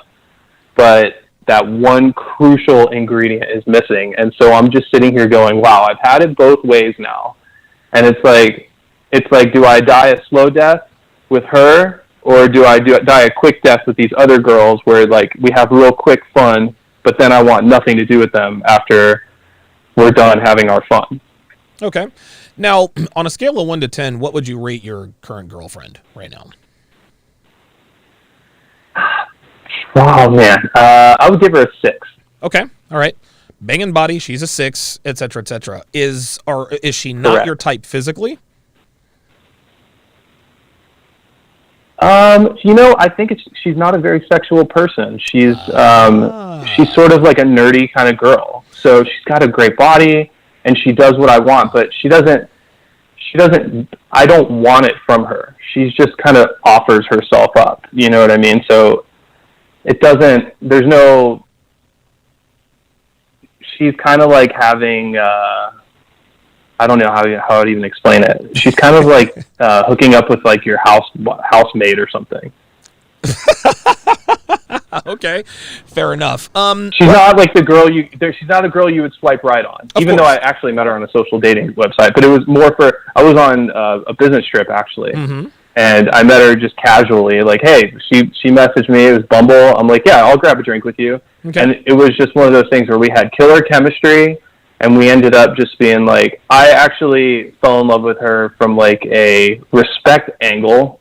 Like, I don't know, I'm older. I don't like how old are you? How old is she? Me, dude, I've got she's 32. And I've hooked up so many women that it wasn't like the chase doesn't really do anything. Like the fact, like she was like a diamond in the rough as far as her personality and her morals and her character. Yeah, it sounds to me like you are looking for the Madonna and the whore in the same person. And the Madonna horror complex is literally alpha fucks beta bucks. So what women are looking for... Yeah, I agree. Right. So what women are looking for... Yeah, I'm telling you... Well, hold on, let me finish. Hold on. Let me finish here, Mike. 60 seconds. And we have much more than 60 seconds here. So what women want, they want the loyal alpha. The guy who could sleep with any woman he wants, who doesn't sleep with any woman he wants, who's also loyal to her. What you're looking for is essentially the virginal girl who fucks like a whore. And my guess is that your bedroom fun, what is she like in the bedroom? Is she a good lay or is she kind of boring? She's kind of boring, but honestly, I'm going to have to put that on myself because she's literally willing to do anything I want to do. It's just I don't have that desire. Like I don't have that sexual desire for her to where I'm like jumping her bones. So I'm not really even, I don't look at her, the first way I look at her is more even like, I respect your morals and your background, and like the fact that you love me. I love her because she's so into me, and she's such a good person. Whereas the sex part is like, that's like number 3 or 4 down the list. Okay. But after time, it's really kind of like, it kind of wears on you, I guess. No, I understand. What you're going to have to understand, Mike, is that even as a high-value guy, and let's face it, you're a high-value guy, even high value men, there are costs for everything. Like, there is a sacrifice. Listen, if you want the hot girl with the rockin' body who fucking, makes your toes curl with her mouth, you're going to have to understand she's got issues. She's crazy in the head. She does drugs. She's an alcoholic. She has some sort of diagnosed mental illness. On the other hand, if you want the girl who is like your girl, you're going to have to understand, you're going to have to make some concessions in the bedroom. Every man says, well, I'd love to marry a virgin. Okay, as great as that would be, virgins are inexperienced in bed. So sex with virginal women is not going to be as exciting as having sex with a woman who's banged 250 guys, right? And so at this point, right. And so at this point, you really have to ask yourself, what's the most important thing to you right now? Now, you're 38 years old and you're like, okay, I want to live the bachelor life. And listen, I have no problem with that. But understand that the girl, if what you're telling me is true, it sounds like you have a good relationship with this chick. It just sounds like the bedroom fun is lacking. That's kind of where this is going. So do you want to have one night stands with chicks who could turn your life upside down, or would you rather just stay with this girl because and then maybe have chicks on the side? Because guys like you can literally have it both ways. As long as she doesn't see it, smell it, taste it, don't fuck her in your house, don't catch any STDs, and don't knock any bitches up. You can, and dude, there are so many men just like yourself. They have a woman that they truly do love from the bottom of their heart, but listen, the sex is adequate. It keeps me around. But listen, sometimes I want the whore instead of the Madonna. So they'll go out, they'll get a few whores, they'll get their rocks off, and then come back to the Madonna type woman. I can't advise you. Right. Domesticated life, basically. Well, right. I can't advise you on what to and what not to do. But I will tell you this. Your priorities at 38 are going to be very different from what your priorities are going to be when you're 48. So while it might sound exciting to live the forever bachelor life, and it can be exciting, I think what you're probably going to have to understand, you probably understand this now, is that even though the bachelor life is exciting, it's not very fulfilling. Now, if that's something that you're willing to give up, no problem. You're getting no judgment from me. You're just going to have to understand that you can't have it all in a woman. Right. I'm starting to realize that. Yeah. Absolutely. Yeah, all right, Donovan, man, you're the best. Okay, thanks for calling, Mike. Appreciate it. Yep.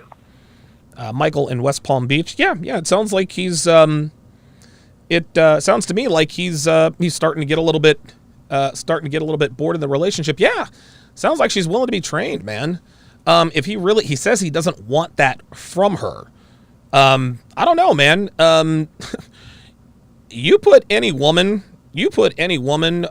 in stripper heels, trust me, you'll, I don't know, maybe this is just maybe heels are my own fetish, so to speak, but yeah, it sounds like he's got a good woman, and I think she's willing to be trained in the bed. Crazy chicks are fun in bed, but I'm telling you, man, outside of the actual sex, oh my God, crazy in bed, crazy in the head. Crazy in the head. All right, cool. So we had great calls today. Lorenzo Rock says I'll be 49 next month, and that's the kind of girl I would be down for right now. Yeah, there you go. Listen, and Mike might not be ready for a relationship, but he's been with this girl for 2 years. She's attractive, and she's sexually attractive enough, and she seems to possess all of the ancillary qualities outside of sex that a man could want. So, yeah. Listen, good luck to Mike in West Palm Beach, but yeah, I mean, it comes down to choices.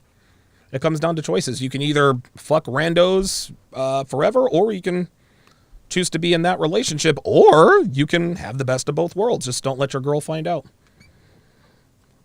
All right, good stuff. So coming up next,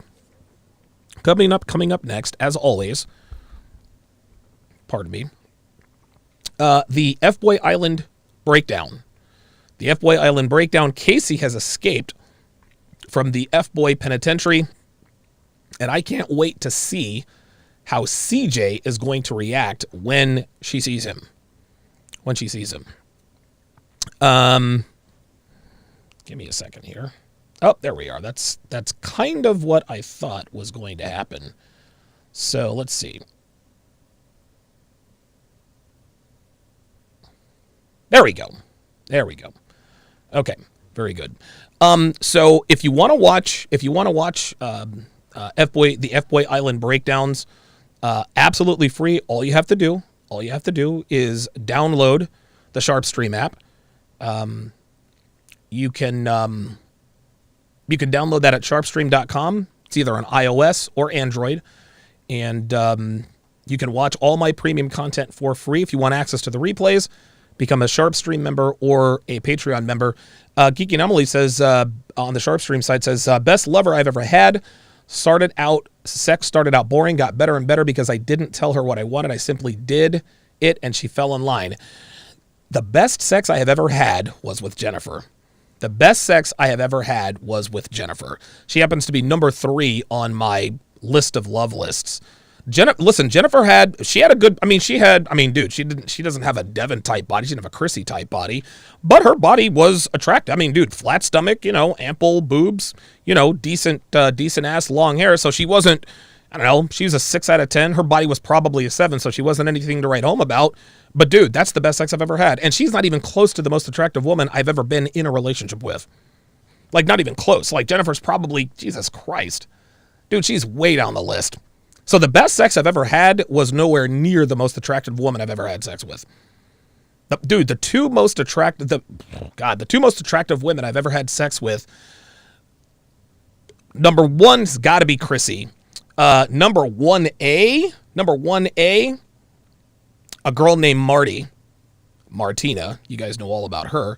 Number 3, Tatiana. Those 3 are the most attractive women I've ever stuck my dick in. In terms of the kind of sex, those 3 are probably in the teens. This is how it is, man. That's how it is.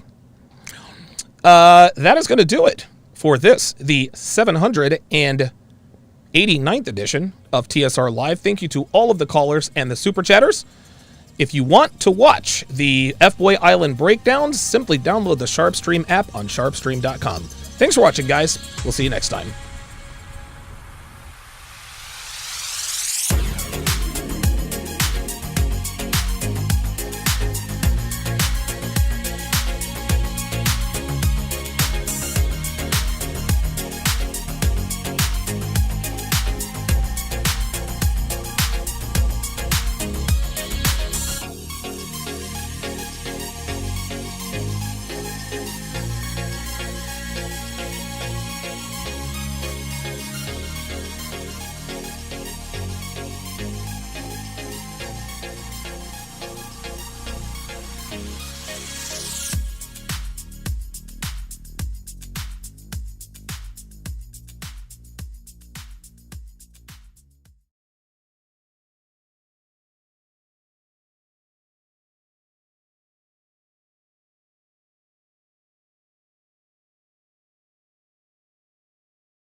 All right, everybody.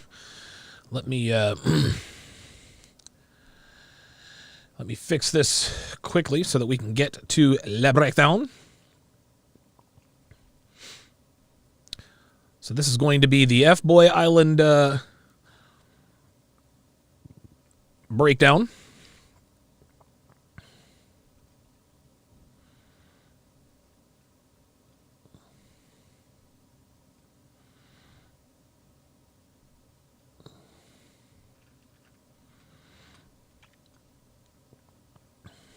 All right. I don't know why this thing switches on me. It's the weirdest thing, but we'll get it all figured out.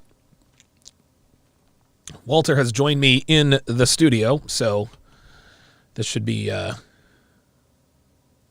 interesting. Okay, so we already saw that. Yes, I know I'm still on, Dev. I know what's up.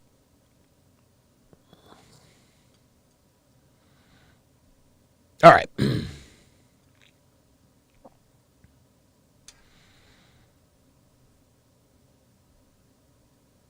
Okay. All right, so I'm going to say goodbye. I'm now going to say goodbye to my all of my audiences except for Sharpstream.